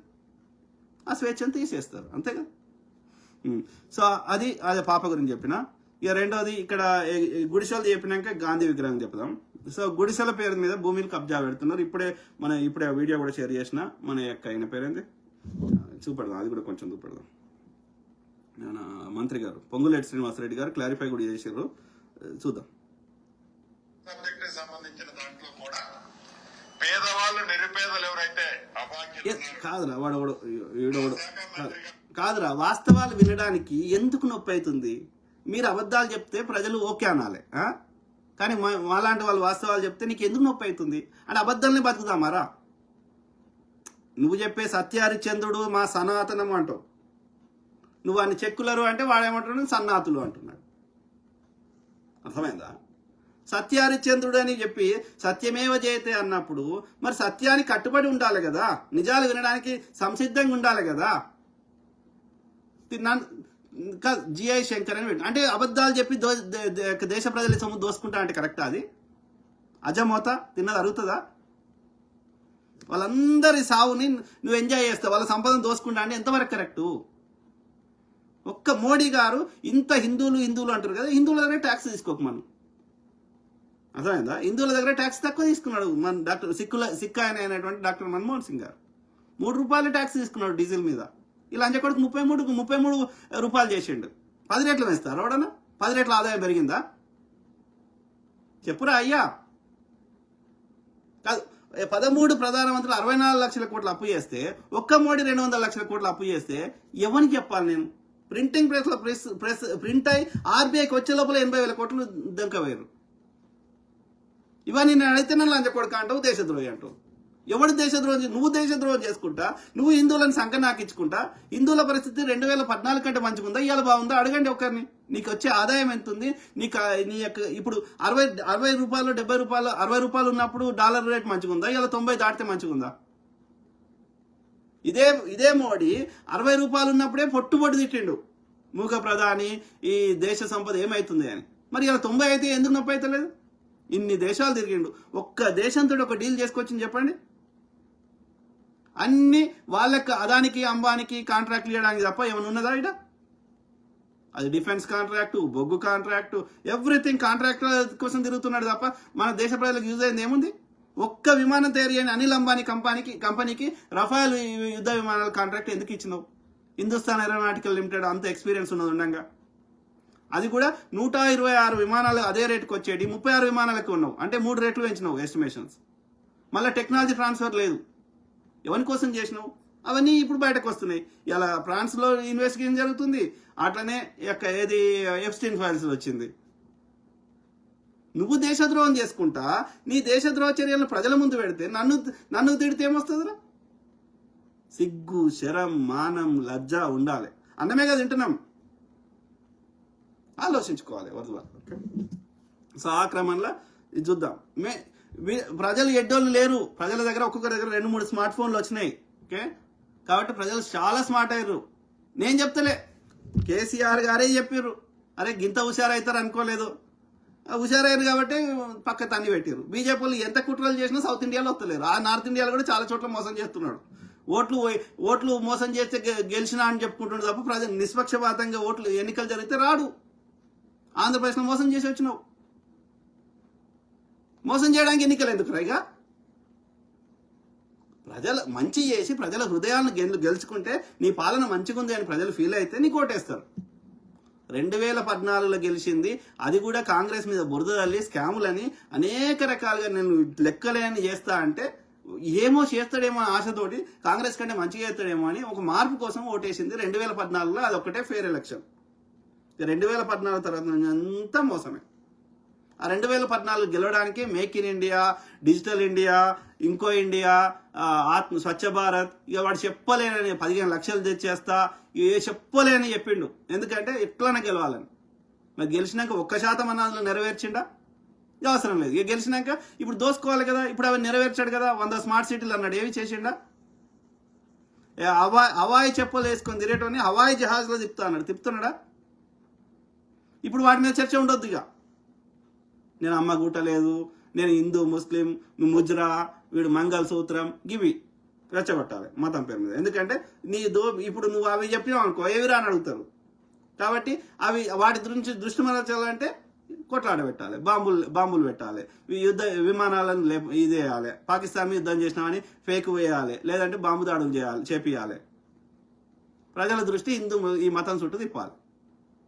లేదంటే ఇక ఇవేం చేసినా వర్కౌట్ కాకపోతే ఉన్నాయి కదా, ఇవి ఆ యొక్క సార్ పేరు మీద ప్రతిపక్షాలకు ఓట్లు లేకుండా చేయాలి, మనము అదే ఫేక్ ఓట్లు యాడ్ చేసుకోవాలి. అది నీ బతుకు. దానికి నేను విశ్వగురు. ఎవరికి విశ్వగురువు? దోపిడికి విశ్వగురువును, ఓట్ల చోరీదారుకు విశ్వగురువును, దొంగ నా కొడుకు. సో ఆ క్రమంలో ఖమ్మంలో ఇది గుడిసెలు చూద్దాం. ఇల్లు ఇచ్చే శాఖ మంత్రిగా, ఇళ్ల స్థలాలు ఇచ్చే శాఖ మంత్రిగా చెప్తున్నా. ముఖ్యమంత్రి గారు కూడా నాకు స్పష్టంగా చెప్పడం జరిగింది. నష్టపోయే వాళ్ళు, అర్హులైన వాళ్ళు, గతంలో ఎవరైతే తీసుకొని నిరుపేదలు అక్కడ నివసిస్తున్నారో, ఇళ్ల స్థలాలు కానీ ఇతరత్ర బెనిఫిట్ పొందిన వాళ్ళు ఉన్నారో వాళ్ళందరికీ తగు న్యాయం ఆ శాఖ మంత్రిగా గౌరవ ముఖ్యమంత్రి గారి సూచనలతో 100కు 100% చేస్తాం. ఈ సందర్భంగా మీకు కూడా రాష్ట్ర ప్రజలకి ఈ గ్లోబల్ ప్రచారం చేస్తున్న దానికి ఒక ప్రత్యక్ష సాక్ష్యం ఈ ఖమ్మం వెలుగుమట్లకు సంబంధించింది మీకు చెప్పదలుచుకున్నా. ఏదైతే 15/7/2023 నాడు 15/7/2023 నాడు ఆనాటి ప్రభుత్వం అహంకారపూరితమైన ప్రభుత్వం బీఆర్ఎస్ ప్రభుత్వం పరిపాలనలో ఉంది. ఏదైతే ఈ ఎలుగుమట్లదని చెప్తున్నారో వాళ్ళు ఆనాడు కూడగొట్టారు, మేము కూలగొట్టాము ఇవ్వాలని చెప్తున్నారు కానీ ఆనాడే వారు శ్రీకారం చుట్టారు. ఇదిగోండి మీడియా, ఇది నేను చెప్పేది కాదు, ఇవాళ ఏదో దీన్ని మ్యానిపులేట్ చేసేది కాదు. ఆనాడు వీళ్లే కూడగొట్టే ప్రయత్నం చేసి కొన్ని కూడగొట్టారు, మళ్లీ తిరిగి కట్టారు వాళ్ళు. ఆనరబుల్ హైకోర్టు ఇచ్చిన ఆర్డర్ ప్రకారం భూదాన ల్యాండ్ లో ఖాళీ చేయించిన మాట వాస్తవం. వారందరికీ కూడా వారిలాగా గాలికి వదిలేయము. ఈ ప్రభుత్వం పేదోడి ప్రభుత్వం. ఎవరు ఎన్ని కారుకొత్తలు కూసినా, ఎంత విషాన్ని బయటికి చిమ్మినా ఇది పేదోడి ప్రభుత్వం. అరువులైన ప్రతి పేదవాడికి, ఇక్కడ నష్టపోయిన ప్రతి పేదవాడికి ఇళ్ల స్థలం ఇస్తా, ఇల్లు ఇస్తా ఈ ప్రభుత్వ పక్షాన. ఖమ్మం సబ్జెక్టు చెప్పండి మిత్రులారా. సో సాధారణంగా అది ఈవెన్ బీఆర్ఎస్ అయినా సరే నిజంగా ఎవడు ఇప్పుడు కబ్జా పెట్టాలంటే రేపు పాఠశాలలు కట్టడానికి, ఇండస్ట్రీలు పెట్టడానికి, ఇంకేమైనా పనికొచ్చే చేయడానికి, ప్రాజెక్టులు కట్టడానికి ఏడ ప్లేస్ ఉంటుంది? వ్యవసాయం చేయడానికి దానికి రూల్స్ రెగ్యులేషన్స్ ఉన్నాయి కదా, దేనికి ఎంత భూమి కేటాయించాలి, దేనికి ప్రభుత్వ భూమిని. అట్లా బీఆర్ఎస్ హయాంలో ఈవెన్ బీజేపీ హయాంలో కూడా భూమిని కబ్జా పెట్టినంత ఇప్పుడు అదానికి రూపాయికి ఎకరాలు ఇచ్చేస్తున్నారు. సో అట్లా భూమిని దోచుకున్నది బీఆర్ఎస్ వాళ్ళు భయంకరంగా, మామూలుగా కాదు. ప్రభుత్వ భూములన్నిటి మీద ఏది యొక్క ఫేక్ డాక్యుమెంట్లు క్రియేట్ చేసి, ఎంఆర్ వాళ్ళ ద్వారా ఫేక్ డాక్యుమెంట్లు క్రియేట్ చేసి భూమి అంతా గుంజుకున్నారు. ధరణి పేరు మీద ఏడేడ భూమి ఉందో తెలుసుకొని భూమి అంతా కబ్జా పెట్టారు. ఇప్పుడు హైదరాబాద్ పేరు మీద ఈవెన్ ఆంధ్రాలో వచ్చినాక ఈ యొక్క హైదరాబాద్ లో చెరువులు, కుంటలు అన్ని తీసేసి హైదరాబాద్ లో మాక్సిమం భూమిని కబ్జా పెట్టింది హైదరాబాద్, రంగారెడ్డి ఈ పరిసర ప్రాంతాల్లో. ఆంధ్రాలో రియల్ ఎస్టేట్ అని, లేకపోతే ఫిల్మ్ ఇన్స్టిట్యూట్ అని, రామోజీ ఫిల్మ్ సిటీ అని, ఈ యొక్క పెద్ద పెద్ద ఇండస్ట్రీస్ అని, ఇలా అనేక ఫేక్ కంపెనీల పేరు మీద ఇప్పటికి కూడా ఎన్నో యొక్క కంపెనీల పేరు మీద అనేక వందల ఎకరాలు, లక్షల ఎకరాలు ఉన్నాయి. Jubilee hills, Banjara hills, Hyderabad లో కానీ హైదరాబాద్ సరౌండింగ్స్ లో ఏమంటారు అప్పుడున్న ఏది ఓల్డ్ సిటీ కాకపోతే ఈ న్యూ సిటీ అని చెప్తున్న అన్నిట్లలో మెజారిటీ భూమి కబ్జా పెట్టింది ఆంధ్రలో. ఓకే, ఇక ఇప్పుడు వాళ్ళు వచ్చేసి మాకు నీతులు చెప్తా అంటే ఎవడింటాడు? ఎందుకింటాము? భయంకరంగా, మామూలు కాదు. 2000 చెరువులు ఉండే, ఆ చెరువులన్నిటినీ మురికుంటల లెక్క తయారు చేసి అవి కబ్జా పెట్టి, అరే పార్క్కి, నీటికి, చెరువుకి దానికి భూమి వదిలాలరా అయ్యా. వీళ్ళ అరాచకాలు అమెరికాలో వచ్చి కూడా డల్లాస్ అనే ఒక నగరం ఉంటే దాన్ని డల్లాస్పురం అంటున్నారు. నువ్వోడిరా పేరు మార్చడానికి అమెరికాల నగరాన్ని? ఊకుంటారా ఇక్కడ ఉన్న వాళ్ళు? దాన్ని వేస్తున్నారు. ఇప్పుడు తానా అని పెట్టుకున్నారు. ఎక్కడ పోయినా ఆంధ్ర వాళ్ళంతా గలీజ్ ముండ కొడుకులు. నేను సామాన్యులు చెప్తలే, పేదోళ్ళ గురించి చెప్తలేను, ఓకే, బీసీ ఎస్సీ ఎస్టీల గురించి చెప్తలే. ఇలా అక్కడ ఎవడున్నాడు? కమ్మోడు కాపోడే కదా ఎక్కువ శాతం, లేదంటే బాపనోడు. సో ఈ ముగ్గురు అలాగే కూటమిలో ఉన్నది. బీజేపీ బాపనోడు, వీడు జనసేనోడు కాపోడు, వీడు కమ్మోడు ఏది టీడీపీడు. వీళ్ళంతా దుర్మార్గులు. వాడు ఇండియాలోని, అమెరికాకి రాని, ఏ దేశం పోని అరాచకము, దోపిడి, ఇవి కాకుండా వ్యభిచారము, ఇవి కాకుండా ఈ యొక్క కులపిచ్చి గలీజ్ ముండ కొడుకున్నారు. ఎక్కడికి పోయినా చెడగొట్టుడే. వాని ఇల్లు మంచిగా ఉంటే చాలు, పక్కోడు ఏమైనా బాధలేదు. వెరీ అన్ఫార్చునేట్ అవుతున్నారు. సో ఆ క్రమంలో ఏది యొక్క గుడిసెల పేరు మీద గుడిసెలు ఇప్పుడు చాలా వరకు ఈ కబ్జాలు ఎట్లుంటాయంటే ఈ పేదోని ముందర పెడతారు. ఈ పేదవానికి ఏందంటే పరిస్థితి, వాడికి పేదరికం వల్ల నేను గతంలో అరే పేదోళ్ళు అంటే పాపం పేదరికం కదా, కష్టం చూసారు కదా, సో కాబట్టి వాళ్ళకి కష్టం అంటే తెలుసు, మంచి చెడు ఉంటుంది, విలువలు ఉంటాయని అనుకుంటాను నేను. ఉండేటోళ్ళు ఉన్నారు, వాళ్ళకి మంచి వాళ్ళ గురించి నేను మాట్లాడతలేను. కానీ ఈ పేదరికంలో ఉన్న వాళ్ళ కూడా వాళ్ళ పేదరికాన్ని ఆసరాగా చేసుకొని ఎవడు పైసలు ఇస్తే వానికి అమ్ముడు బయట గాడిద కొడుకులు చాలా మంది ఉన్నారు బీసీ ఎస్సీ ఎస్టీలలో, పేదోళ్ళల్లో. సో ఆ క్రమంలో వీళ్ళు ఏం చేస్తారు, కబ్జా పెట్టిపిస్తారు ఈ పేదోళ్ళు. ఇప్పుడు గుడిసెలు తీసేస్తే గొల్లి చేస్తారు, పేదోళ్ళ మీద పడ్డారు అంటారు. కానీ ఈ పేదోళ్ళు వెనకాల కూడా పెద్దలు ఉంటారు, గద్దలు ఉంటారు. వాడు ఎమ్మెల్యేనో గిమ్మెల్యే వీడే వేపిస్తాడు అది గుడిసెలు, ఏమైనా నేను చూసుకుంటా అంటాడు. ఎందుకని ఆ భూమికి కబ్జా పెడతాడు వీడు, పెట్టి అలాకెళ్ళి వీడు దోసుకుంటే ఇప్పుడు ఆ భూమికి ఒక 100 కోట్లు అనుకుందాం, లేకపోతే ఎన్నో సమ్ కోట్లు, ఓకే 100 కోట్లు అనుకుందాం లెక్క కోసం. 10 కోట్లు ఈ పేదోళ్ళకి పారబోతాడు, 90 కోట్లు వాడు దోసుకుంటాడు. వీనికి అదే ఎక్కువ ఈ పేదోనికి. వాడు 3,000 5,000 ఓటు అమ్ముకునేటానికి, ఆ రోజు కూలి ఇస్తే నీకు బహిరంగ సభకు వచ్చేటానికి వాడికి అదే ఎక్కువ, 1,00,000 రూపాయలు కానీ 50,000 కానీ. సో మొత్తం వాడు దోసుకుంటాడు. వాడు కబ్జా వాడు చేపించిండు. వాడు బీఆర్ఎస్ సిర్పూర్లో గుడిసెలు వేపించిండు. వాడు వాడి పేరేంది, బీఎస్పీ తరఫున గెలిచిండు అని పేరు మర్చిపోయాను, ఆంధ్రోడు. సో వాడు వేస్తే గుడిసెలు తీపిస్తే పెద్ద గొడవ. ఇట్లా చేస్తారు. ఈ పేదోళ్ళు అమ్ముడు పోతారు. ఇప్పుడు పేదోళ్ళని తిడదామా అంటే మనం అనలేము, కానీ వాని పేదరికం మనం అర్థం చేసుకోగలుగుతాం. కానీ అట్లా తప్పు కదా, అట్లా అయితే అందరు కబ్జా పెట్టుకుంటా అంటారు. అది కరెక్ట్ కాదు. అది పేదవాడైనా పెద్దవాడైనా తప్పదు.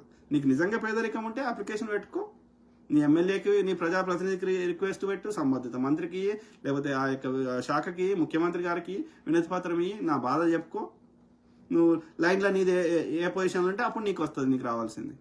నీకంటే ముందు అప్లై చేసుకున్న వాళ్ళు ఆల్రెడీ ఉంటారు కదా. సో కాబట్టి దానికి పద్ధతి ఉంది, దానికి సిస్టమ్ ఉంది. కానీ ఎవడు పడితే వాడు గుడిసెలు వేసుకొని ఇది నాదే, నేను దున్నుకుంటాను కాబట్టి ఇది నాదే అంటే చెల్లదు. అట్లాంటి అందరూ అంటారు. అప్పుడు భూమి ఉండదు మనకు, దేనికి భూమి ఉండదు వేరే దానికి. సో అది పద్ధతి కాదు. ఓకే, చట్టం దానికి చట్టం ఉంది, దానికి పద్ధతి ఉంది. సో అది గుడిసెల విషయం. ఇంకా తర్వాత ఈ జర్నలిస్టుల గురించి చెప్పినా కదా, ఈ దుర్మార్గులు ఎట్లా తయారయ్యారు అనేది. ఈ చిల్లరకి అమ్ముడు పోతున్నారు. ఈ జర్నలిజం ప్రతి ఒక్కటి జర్నలిస్టం అని పెట్టుకుంటున్నాడు. వాడు ఏదో ఒక పార్టీకి సంకన నాకుతున్నాడు. బీజేపీ బీఆర్ఎస్లు దోసుకుంటాయి కాబట్టి ఆ చిల్లర ఇస్తారు కాబట్టి వీళ్ళు ఇప్పుడు ఈ రాకేష్, విప్లవశ్రీ, ఇప్పుడు తులసి చందు, లేకపోతే ఇంకా చాలా మంది ఇక పేరున్న వాళ్ళు పేరు లేని వాళ్ళు ఇంకా చాలా మంది ఉన్నారు. ఇట్లా తయారయ్యారు. వాళ్ళకి ఒక్క దాంట్లో వాళ్ళకి నచ్చదు. ఇప్పుడు బీఆర్ఎస్ సపోర్ట్ చేసే వాళ్ళకి బీజేపీ నచ్చదు. ఆ బీజేపీ రిలేటెడ్ మంచి కరెక్ట్ చెప్తారు, ఇక మిగతా అన్ని విషయాల్లో తప్పు చెప్తారు. ఎస్పెషల్లీ బీఆర్ఎస్ విషయంలో వాళ్ళు వాస్తవాలు చెప్పారు, ఆ టాపిక్ చర్చ చేయరు. అది సెలెక్టివ్ జర్నలిజం అయిపోతుంది అప్పుడు. అట్లా తయారయ్యారు. ఎస్పెషల్లీ ఇప్పుడు నేను చెప్పిన పేర్లలో తులసి చందన్ మోస్ట్లీ నాకు బీఆర్ఎస్ సపోర్ట్ చేస్తుంది అనిపిస్తుంది ఆమెను చూస్తే. ఓకే, ఆమె కంటెంట్. తర్వాత ఈ విప్లవశ్రీ అదే పరిస్థితి, బీఆర్ఎస్ సంకనాకుతుంది. తర్వాత ఈ రాకేష్ అటు బీజేపీయా బీఆర్ఎస్ రెండిటికా. బీజేపీ బీఆర్ఎస్ వేరు కాదు. ఎందుకంటే మీరు అబ్జర్వ్ చేయండి, బీజేపీ వచ్చే దగ్గర వస్తాడు, బీజేపీ రాని దగ్గర వాడు చెప్తున్నటువంటి వాడికి మూటలు ఇచ్చినట్టు పెట్టుకుంటాడు. కాంగ్రెస్ ముక్త భారత్ అంటున్నాడు. ఎందుకంటున్నాడు? కాంగ్రెస్ ఉంటే వాడికి మూటలు రావు, కేసీఆర్ ఉంటే వస్తాయి. బీజేపీ తెచ్చిన ప్రతి బిల్లుకి సంపూర్ణ మద్దతు ఇచ్చిండు కేసీఆర్ గారు. కాబట్టి దాడు మిత్రపక్షమే. వాడు ఎంత నేను కాదని చెప్పుకుంటే ప్రజలు నీ చర్యలు అబద్ధం చెప్పాయి కదా. ఆలోచించండి. ఆ క్రమంలో ఏది వీళ్ళు జర్నలిస్టులు గాంధీ విగ్రహము కాంగ్రెస్ ప్రభుత్వ పాలన. సో గాంధీ విగ్రహం గురించి మాట్లాడండి. గాంధీ విగ్రహం అనేది గాంధీ విగ్రహం ఒక్కటి కాదు. మూసీ రివర్ ఫ్రంట్ అనేది, రివర్ ఫ్రంట్ అంటే రివర్ కి ముందట ఒక పెద్ద ఏమంటారు ఒక నగరం లాంటిది కట్టడం జరుగుతుంది. మొత్తం రివర్ ఏడ వాడుతుందో అది మొత్తం ఇటు రివర్ కి ఇటు చుట్టూ అటు చుట్టూ అది ఎన్ని కిలోమీటర్లు ఒక ఏమంటారు ఒక గ్రీనరీ, ఇండస్ట్రీస్, భవనాలు, అదొక పెద్ద ఏమంటారు అది ఒక పెద్ద ప్రాజెక్ట్. అది ఇప్పుడు ఏది సాబర్మతి రివర్ అని ఉన్నది. ఇప్పుడు అది సాబర్మతి దాని మీద డ్యామ్ కడితే సర్దార్ పటేల్ డ్యామ్ కడితేనే ఆమె జంతువులు అక్కడ ఉండే వన్యప్రాణులు నష్టం జరుగుతుందని నా చిన్నప్పటి నుంచి ఎన్ని ఏళ్ళు కొట్లాడిందో ఆమె మేధా పాట్కర్. అప్పుడు గుజరాత్ సీఎంగా ఉన్నాడు ఈడే మోడీ, కానీ అన్ని అణిచివేసిండు. ఓకే, ఆ డ్యామ్ కట్టిండు సర్దార్ పటేల్ పేరు మీద. తర్వాత పటేల్ గారికి విగ్రహం పెట్టిండు 3,000 కోట్లు పెట్టి. తర్వాత ఈ యొక్క సాబర్మతి రివర్ ఫ్రంట్ అని చెప్పి 80,000 కోట్ల ప్రాజెక్ట్. అది పీపీపీ అంటారు. అంటే ప్రభుత్వము అటనే ప్రైవేట్ సంస్థలు రెండు కలిపి ఇన్ కోఆర్డినేషన్ లా అది చేస్తున్నారు. ఇప్పుడు ఫస్ట్ ఫేజ్ అయింది. 2,000 కోట్లు 10,000 కోట్లు ఇంత ఖర్చు పెట్టారు ఆల్రెడీ. సో ఇంకా 7 ఫేజులు కావాలి. సో అది పెద్ద ప్రాజెక్టు నడుస్తున్నది. మీరు కావాలంటే గూగుల్లో కానీ యూట్యూబ్లో కానీ ChatGPTలో కానీ ఇంకెలా ఏఐలో కానీ కొట్టండి, సాబర్మతి రివర్ ఫ్రంట్ ఏంది, దానికి ఎంత ఖర్చు అవుతుంది, ఏమేం చేసారు అన్నీ ఇట్లా చూపెడుతుంది. మరి వాడు 80,000 కోట్లతో కట్టినప్పుడు ఈ మూసీ కింద దోమలు వాడుతున్నాయి, అది మొత్తం ఇండస్ట్రీస్ అన్నీ పోయి ఆ మురికి నీళ్ళు అలా కలుపుతున్నారు. ఆ పంటలు ఆ మూసీ నది నీళ్లతోటి పంటలు పండించినా అవి తిన్నా రోగాలు వస్తాయని బాధపడుతున్నారు. ఎస్పెషల్లీ నల్గొండ జిల్లాలో ఎక్కువ ఇబ్బంది పడుతున్నారు. సో దాన్ని సుందరీకరణ చేసుకుంటే హైదరాబాద్ని విశ్వనగరంగా చేసుకోవడానికి ప్రయత్నం చేస్తే ఒక 10,000 కోట్లు పెడితే ఈ మూసీ రివర్ ఫ్రంట్ అవుతుంది. ఇంకో 10,000 కోట్లు పెడితే మొత్తం అండర్ గ్రౌండ్ డ్రైనేజ్ సిస్టమ్. మరి విశ్వనగరం ఎట్లా తయారవుతుంది? నువ్వు స్మార్ట్ సిటీలో అన్నావు 100 స్మార్ట్ సిటీలు. ఏ సిటీకి ఎన్ని నిధులు ఇచ్చినావు, ఏం చేసినావు? మరి విశ్వనగరం కావాలంటే ఒక బీజింగ్ లాగా, ఒక న్యూయార్క్ లాగా, ఒక దుబాయ్ లాగా కావాలంటే మరి ఇవన్నీ చేయాలి. అక్కడ దేశాలు కూడా అట్లా చేస్తే అక్కడ ప్రజలు సహకరించారు. ఇలా బాగున్నాయని మనం సంకలు గుద్దుకుంటున్నాం, మన పిల్లల్ని ఆడికి పంపిస్తున్నాం. మరి మనం కూడా సహకరించాలి కదా. వాడు తింటా అంటే తిట్టండి, మంచి చేస్తున్నప్పుడు సహకరించాలి కదా. కట్టేటప్పుడు ఇబ్బంది అవుతుంది. ఇప్పుడు ఎవరన్నా ఇల్లు కట్టుకోవాలనుకుంటున్నారు. ఇప్పుడు ఉన్న ఇల్లు ఖాళీ చేసి కిరాయి ఇంట్లో ఉండి ఇల్లు కట్టుకునే 6 నెలలు ఏడాది ఇబ్బంది కదా. కానీ మంచి ఇల్లు కట్టుకున్నాక తర్వాత సుఖపడతావు కదా రెస్ట్ ఆఫ్ ద లైఫ్. అట్లనే కట్టేటప్పుడు ఇబ్బంది అవుతుంది. ఎందుకంటే నువ్వు ఒక వాతావరణానికి అలవాటు పడి ఇది ఖాళీ చేసి నువ్వు ఇంకో దగ్గర పోమ్మంటే ఇబ్బంది అవుతుంది. ఎందుకంటే కొత్త ప్లేసు, కొత్త ఇబ్బంది అవుతుంది. కానీ కట్టినాక ఇప్పుడు ఎవరినైతే ఖాళీ చేయమంటున్నామో వాళ్ళకి ఉట్టి చేతులతో పంపరు కదా. నీకు ఇక్కడ ఎంత పడుతుందో ఆడ జాగనో, భూమో, లేకపోతే పైసలో ఏదో ఒకటి ఇస్తారు. నువ్వు వేరే దగ్గర కంఫర్టబుల్గా ఈ లైఫ్ స్టైల్ మెయింటైన్ చేసే విధంగా ఉట్టి చేతులతో పంపరు కదా ఖాళీ చేసిన వాళ్ళకి. అన్నప్పుడు ఎందుకు నొప్పి అవుతుంది? మొత్తం అయినాక దాని రూపురేఖలు మారినాక నువ్వే అప్రిషియేట్ చేస్తావు. ఎస్, టెంపరీ కష్టం ఉంటుంది. టెంపరీ కష్టం బెటరా, లేకపోతే రెస్ట్ ఆఫ్ ద లైఫ్ కష్టపడదామా? ఒక రోడ్ వేసేటప్పుడు ఇబ్బంది అవుతుంది, వేసే 6 నెలల్లో ఏడాదో.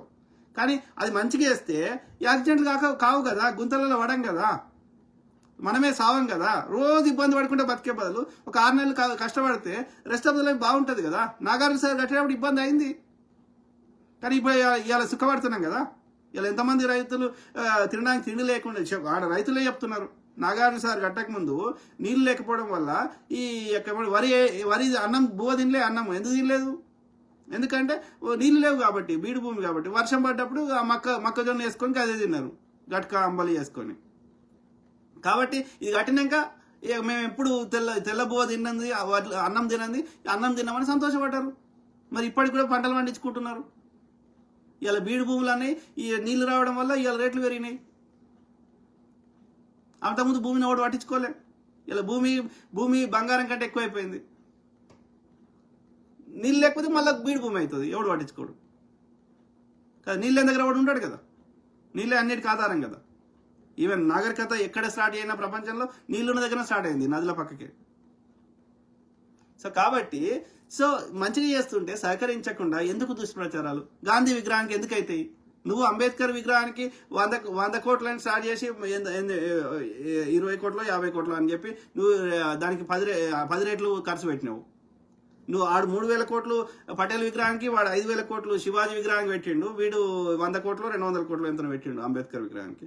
మరి నువ్వు అంబేద్కర్ విగ్రహం కట్టినప్పుడు సమస్య లేనప్పుడు, వాడు పటేల్ విగ్రహం కట్టినప్పుడు, శివాజీ విగ్రహం కట్టినప్పుడు సమస్య లేనప్పుడు, వీడు గాంధీ విగ్రహం కడతాడు ఎందుకు నొప్పి అవుతుందిరా? I don't understand. నువ్వు చేసేది సంసారము, అదే పని వేరే వాడు చేస్తే వ్యభిచారం అంటే ఐ డోంట్ అండర్స్టాండ్. మొత్తం ప్రాజెక్ట్కి 5 నుంచి 10,000 అరౌండ్ 10,000 కోట్లు అవుతుండొచ్చు.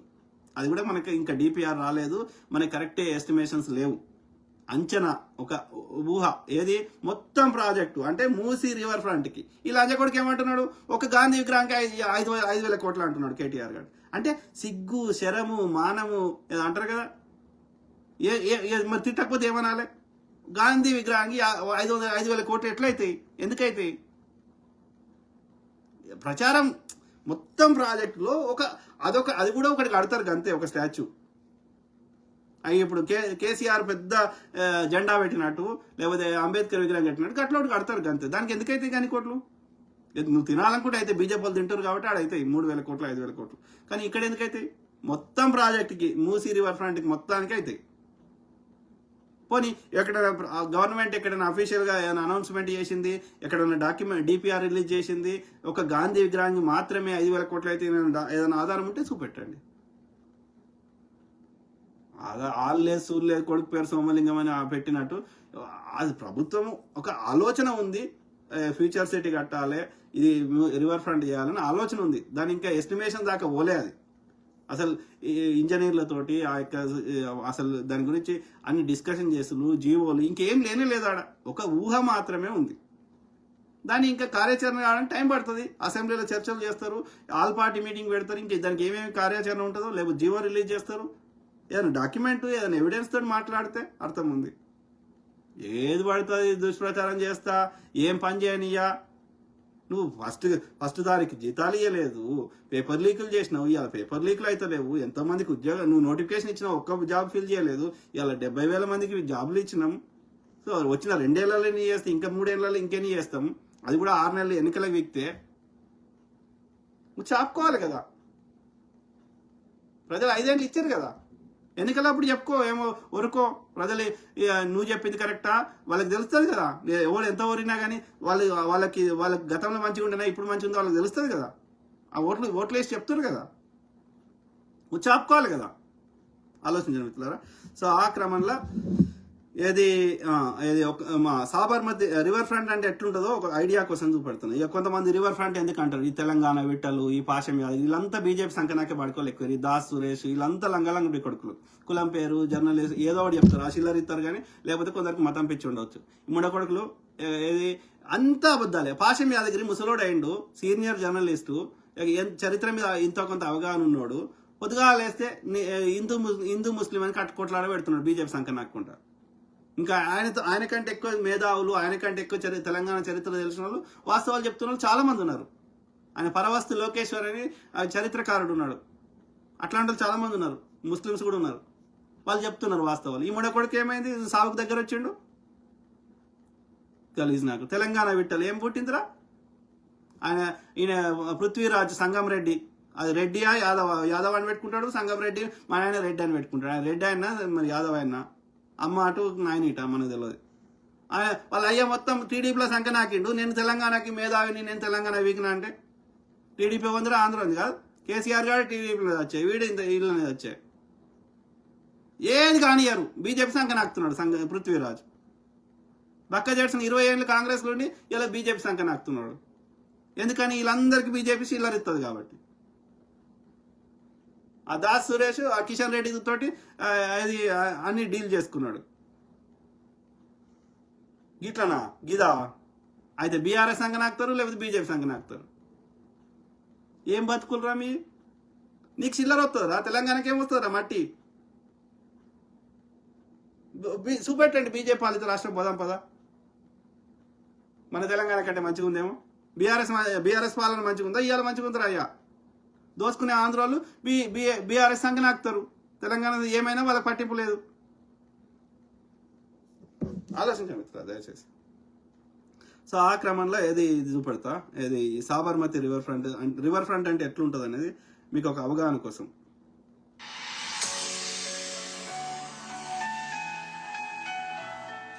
Ahmedabad, a historic city where centuries of culture and civilization have left their mark. And now the city is witnessing a new identity through the Sabarmati Riverfront project. ఇక్కడే కాదు, New York లో ఉంది, ఆస్ట్రేలియాలో ఉంది, అనేక పెద్ద పెద్ద అభివృద్ధి చెందిన దేశాలు చాలా వాటిలలో వాళ్ళ రివర్ చుట్టూ ఇవన్నీ కట్టుకుంటారు అన్నట్టు. డౌన్ టౌన్ అంటారు కదా, ఇట్లా పెద్ద పెద్ద ఆకాశ ఆర్మ్యాలు, ఇట్లా డిఫరెంట్ సిటీ కట్టినట్టు. ఓకే, ఒక విగ్రహం కాదు.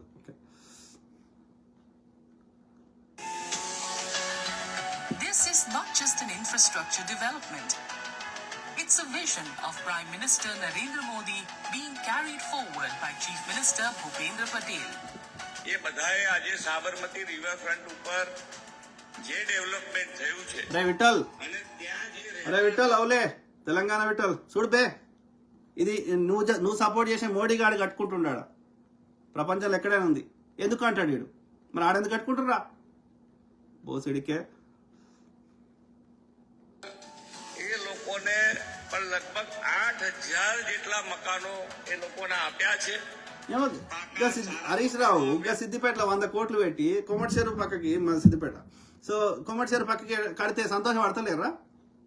అది వేలాడే బ్రిడ్జ్ కట్టిండ్రు, ఇది చేసిర్రు. ఇదే కేసీఆర్ చెప్పిండు, మానేరు డ్యాము థేమ్స్ నది లెక్క చేస్తా, దాని మీద ఇది చేస్తా, 3 నక్షత్రాల హోటల్ పెడతా అన్నట్టు వాడు పెట్టలే. కానీ బట్ సిద్దిపేటలో వాడు హరీష్ రావు 100 కోట్లు పెట్టి ఏదో చేసిండు కదా, సంతోషపడతలేరు, దానికే సంతోషపడుతున్నారు. అట్లా దానికి 100 రెట్లు పెద్దగా చేస్తామంటే ఎందుకు నొప్పి అవుతుందిరా? హైదరాబాద్ రూపురేఖలు మారిపోతాయి. ఇదే మనము ఏది ట్యాంక్ అంతకుముందు ట్యాంక్ బండ్ చెరువు అది బ్రిడ్జే కదా, ట్యాంక్ బండ్ బుద్ధ విగ్రహం పెట్టి అది నెక్లెస్ రోడ్ కట్టినాక దాని రూపురేఖలు మారలే. ఇంకా చిన్నదానికి గంత అయితే దానికి 100 రెట్లు పెద్దగా చేస్తామంటే ఎందుకు నొప్పి అవుతుందిరా? నాకు అర్థం కాదు. మళ్ళీ మంచిగా మీరే వచ్చి అబ్బాయి ఎంత బాగుంది మన ఇది ఇండియా. నేను నిజంగా మిగతా హైదరాబాద్ మొత్తం ఉండి ఎయిర్పోర్ట్ సరౌండింగ్స్ పోగానే, ఆ ఎయిర్పోర్ట్ దారిలో పోగానే నేను ఇండియాలోనే ఉన్నాను అన్న ఫీలింగ్ వస్తుంది. మీ అందరికి వస్తుంది, ఎవరికైనా వస్తుంది. ఆ రోడ్లు, ఆ గ్రీనరీ, ఆ ఎయిర్పోర్ట్లో క్లీన్లీనెస్, శుభ్రత. మరి గట్లా మంచిగా చేసుకుందామంటే ఎందుకు నొప్పి అవుతుంది? దోమలల్లా ఆ పేదోళ్ళని అట్లెందుకు వస్తారు? వాళ్ళని వేరే దగ్గర పెట్టినా వాళ్ళకి కావాల్సిన ఇస్తాం కదా. వాళ్ళకి ఇప్పుడు గుడిసెలలో ఆ దోమలలో ఉండే కంటే మంచిగానే ఇస్తారు కదా ఎవరికైనా, అపార్ట్మెంట్ వాళ్ళకైనా ఎవరికైనా. ఎందుకు నొప్పి అవుతుంది? మీరు అదే సిమిలర్ లైఫ్ స్టైల్ కానీ అంతకంటే మంచి లైఫ్ స్టైల్ ఉండే విధంగా మీకు వేరే దగ్గర పునరావాసం కల్పిస్తారు. ఉట్టి చేతులతో వెళ్ళగొట్టరు. కేసీఆర్ వెళ్ళగొట్టిండు. కాంగ్రెస్ ప్రభుత్వము ఇప్పటికి కూడా రేవంత్ రెడ్డి కూడా అనేక సార్లు అనౌన్స్ చేసిండు, మేము భూమి తీసుకుంటే భూమే ఇస్తామని చెప్తున్నారు. 2013లో తెచ్చింది మన సోనియా గాంధీ గారు, డాక్టర్ మన్మోహన్ సింగ్ గారు భూ సేకరణ చట్టం అని 2013లో. సో దాని ప్రకారం భూమి తీసుకుంటే భూమి ఇస్తాము, వాళ్ళ ఇంట్లో ఒక ఉద్యోగం ఇస్తాము, వాళ్ళకి ఈ మానసిక శోభ ఏదైనా ఉంటే, బాధ ఉంటే వాళ్ళకి కావాల్సిన మెడికల్ ఖర్చులన్నీ భరిస్తామని చెప్పారు. మరి ఇవ్వాలి, తప్పదు. ఎందుకంటే ఓ జాతి ప్రయోజనాలు ఆలోచించినప్పుడు స్వతంత్రం కోసం వాళ్ళు ప్రాణాలు త్యాగం చేసి కొట్లాడినరు. మనం ప్రాణాలు ఇవ్వమంటలేం కదా, ఒక పెద్ద కాజ్ కోసం. మరి అందరికీ జాతికి ప్రయోజనం చేకూరుతున్నప్పుడు కొంచెం అన్కంఫర్ట్ ఉంటుంది, భరించాలి టెంపరీగా. అయినా సరే ఉట్టి చేతులతో పంపుతలేరు కదా. ఎందుకు నొప్పి అవుతుంది? ఎందుకు వాళ్ళని రెచ్చగొడుతున్నావు? ఎందుకు వాళ్ళకి ఒక అభద్రతా భావానికి గురి చేస్తున్నావు? ఫేక్ ఎందుకు ప్రచారం చేస్తున్నావు? అంటే బాగుపడద్దా తెలంగాణ? I don't understand. నీ చిల్లర రాజకీయం చేస్తారా? ఆడ సబర్మతి రివర్ ఫ్రంట్ పెడితే నీకు నొప్పి కానప్పుడు ఈడ ఎందుకు అంటావు కిషన్ రెడ్డి? మీకు దమ్ము ఉంటే నువ్వు 8 మంది ఎంపీలను అడ్డదారిని ఏదో దారి గెలిచారు కదా, 8 మంది ఏమైనా తీసుకురండి కేంద్రం. మాకు ఈ సాబర్మతి రివర్ ఫ్రంట్లో నువ్వు ఎట్లా కట్టుకున్నావో అట్లా మాకు ఈ రివర్ కడుతున్నాం, మోడీ గారు మాకు 10,000 కోట్లు మా రాష్ట్రానికి ఇవ్వమని అడగండి. నిజాం షుగర్ ఫ్యాక్టరీ పునరుద్ధరించండి, అది ఏడుందో స్పైస్ బోర్డు చూపెట్టండి. కానీ పనికొచ్చేది చేయాలి. కానీ పొద్దుగాలేసి లంగరాజకీయం చేస్తా, ఈడ ఏం చేయనియా, అక్కడ నుంచి ఏం దేను, ఇక్కడ ఏం చేయనియా. కానీ బీజేపీ పాలిత రాష్ట్రంలో ఎట్లా చేసినా ఓకే, ఎంతవరకు కరెక్ట్ అది ఆలోచన ప్లీజ్. ఓకే, લાઈટ હોય, પાણીની વ્યવસ્થા હોય, ત્યાં આગળ નાનો હોલ હોય, ગાર્ડન બનતો હોય તો ગાર્ડન બનાવ્યો છે. બાબત આ સાબરમતી રિવરફ્રન્ટ જે અદા કરી રહ્યું છે એ છે flood protection for the city. Ahmedabad જેવા એક વિશાળ શહેર માટે પૂરેપૂરું ફ્લડ પ્રોટેક્શનથી સુરક્ષા કવચ પૂરું પાડનાર સાબરમતી રિવરફ્રન્ટ છે. మిత్రులారా, Reclaiming చూడండి 202.79 hectares of land, the river now flows year-round. Earlier, the Sabarmati had water only during the monsoon. But now, thanks to the Narmada Canal and the Vasna Barrage, the river remains flowing. To maintain cleanliness, అంటే only Gujarat వాడు ప్రధాన, గుజరాత్ ఒక్కటే బాగుండాలా, మిగతా దేశంలో బాగుండద్దా?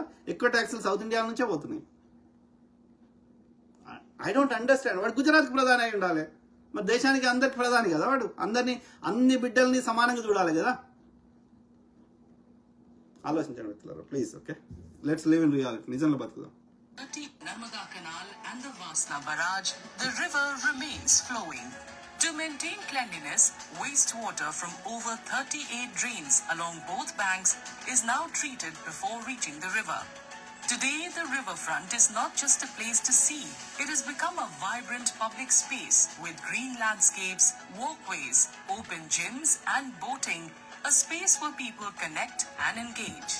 એની અંદર cycling track, jogging track જેવા અનેક બીજા જે સંસાધનો છે એ પણ આની અંદર ઉમેરાશે, બીજી ફેસિલિટીઝ પણ આમાં ઉમેરાશે. રિવરફ્રન્ટની જો હું વાત કરું તો એઝ એ અમદાવાદી મને બહુ જ પ્રાઉડ ફીલ થાય છે કે આપણા માનનીય શ્રી નરેન્દ્રભાઈ મોદી, જેમનો આ ડ્રીમ પ્રોજેક્ટ હતો રિવરફ્રન્ટ, જે હાલમાં અત્યારે અમદાવાદની બહારના લોકો પણ અત્યારે અહીંયા વિઝિટ કરવા આવે છે.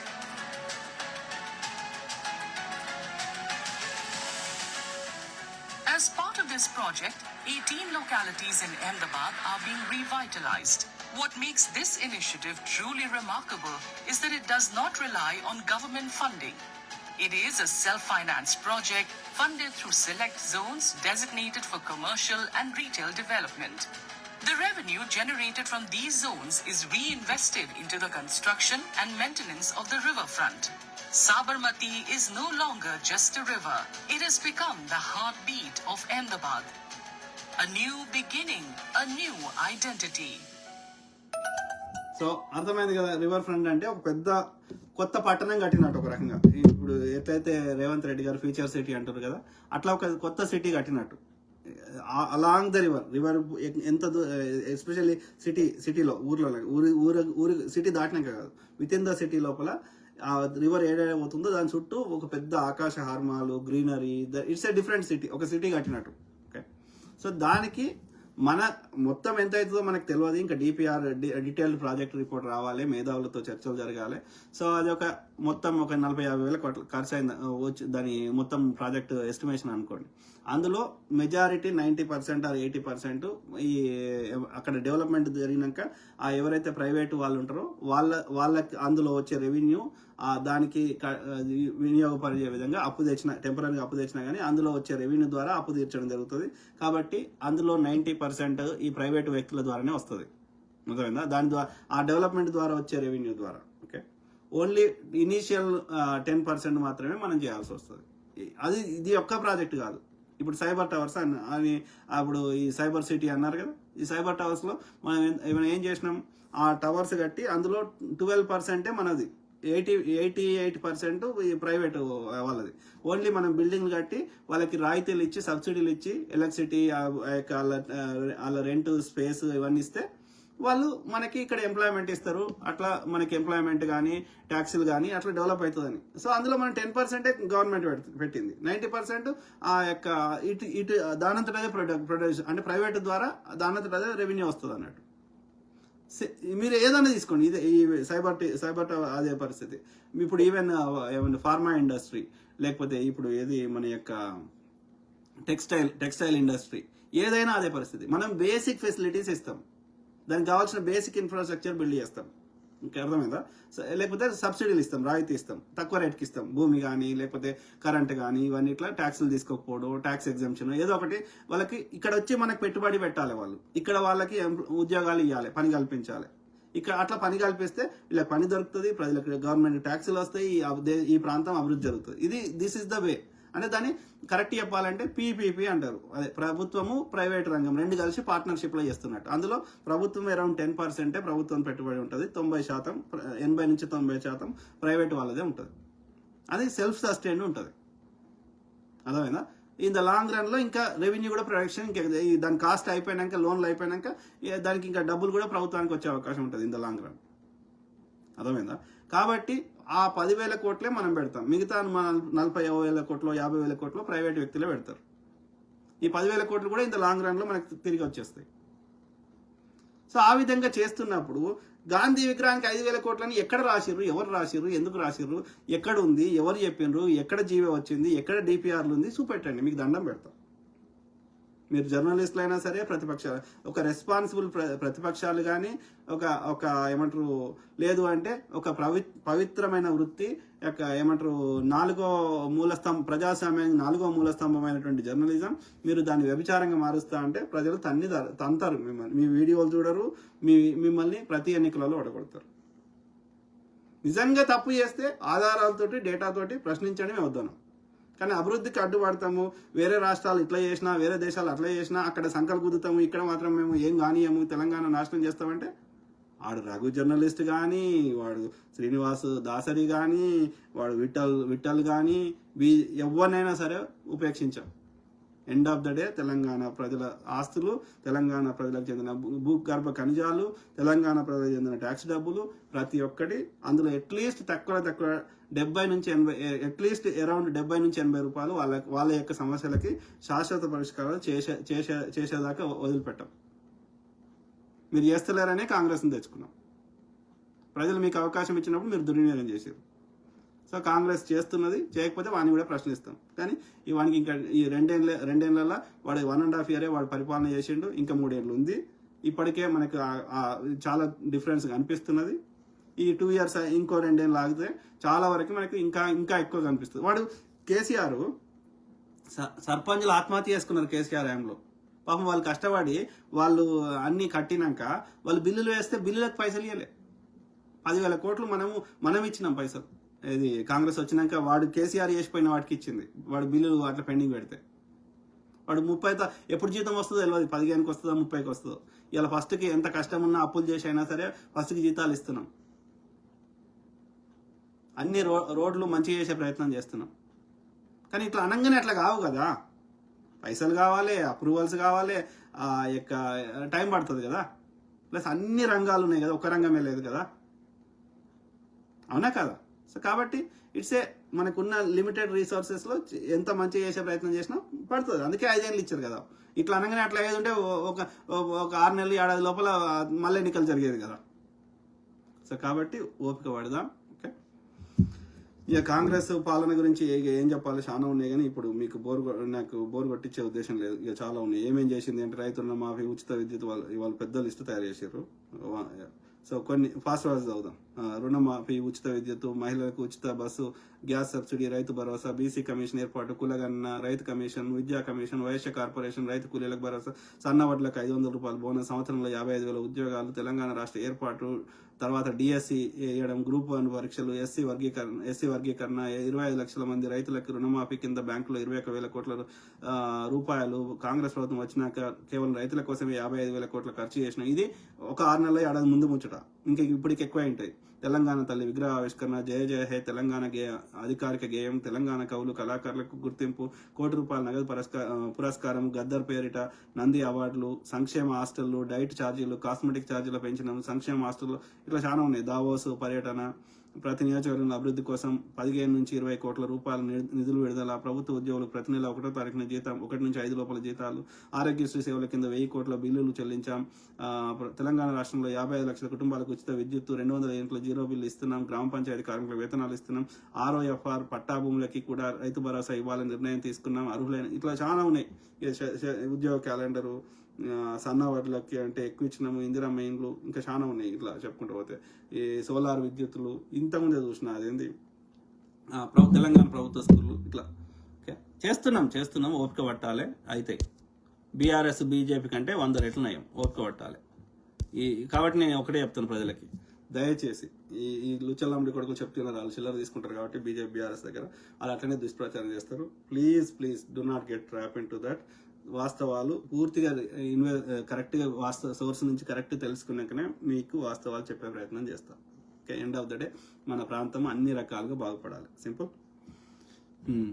సో ఒకడిద్దరు దోసుకొని మనందరి మీద వాడు చేస్తా బీజేపీ పెట్టుబడిదారులు లేకపోతే చిల్లర బ్యాచ్ అంటే నో, అది అందరికీ అందాలి. సింపుల్. సో లక్ష్మీనారాయణ రాజన్న గారు, మీరు చాలా గ్రేట్. కానీ తెలంగాణలో కాంగ్రెస్ పార్టీపై ఎంతో నమ్మకం పెట్టుకుని పేద ప్రజలు ఓటేశారు. కానీ రేవంత్ రెడ్డి గారు ఇదే కాంగ్రెస్ పార్టీని తెలంగాణ నామరూపాలు లేకుండా చేస్తాడు. రేవంత్ రెడ్డి గారి భావజాలం మొత్తం RSS బీజేపీ వాళ్ళ భావజాలం కలిగి ఉంటాడు.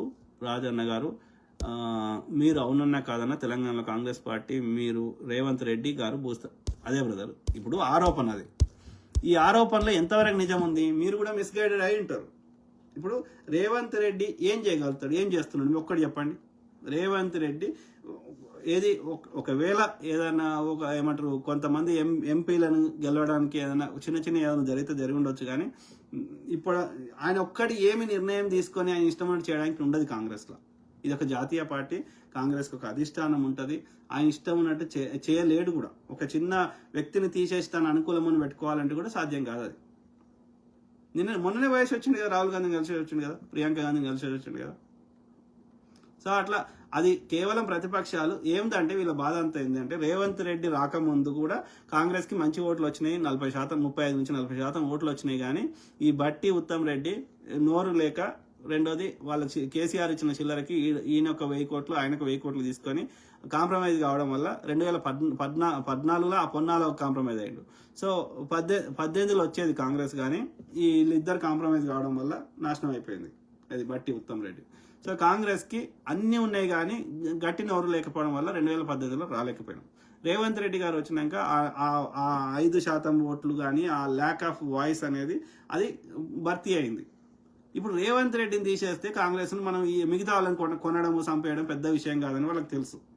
కాబట్టి they are purposefully targeting Revanth Reddy గారు.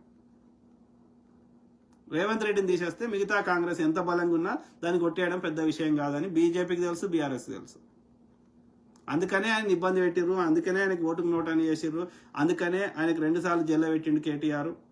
కాబట్టి ఈవెన్ 3 సార్లు అక్కడ హరీష్ రావు ఆయన ఓడగొట్టాలని చెప్పి ఆయన జైలుకి ఆయన తీసుకుపోతే ఆయన చుట్టూన్న కార్యకర్తలందరూ వెళ్ళిపోతే అప్పుడు ఏమవుతుంది, వీళ్ళు పైసలు పంచడానికి అనుకూలంగా ఉండాలంటే వీళ్ళని లేకుండా చేయాలని అది కుట్ర చేసి హరీష్ రావు అట్లా చేయించాడు. రేవంత్ రెడ్డిని ఎత్తుకుపోయాడు ఇంట్లో దుంకి. తర్వాత అట్లా ఎవరి మీద చేయలేదు, కోదండరామరెడ్డి సార్ మీద అట్లనే చేసిండు. సో అట్లా అది చేసాడు, సాంబశివుని అట్లా చంపారు.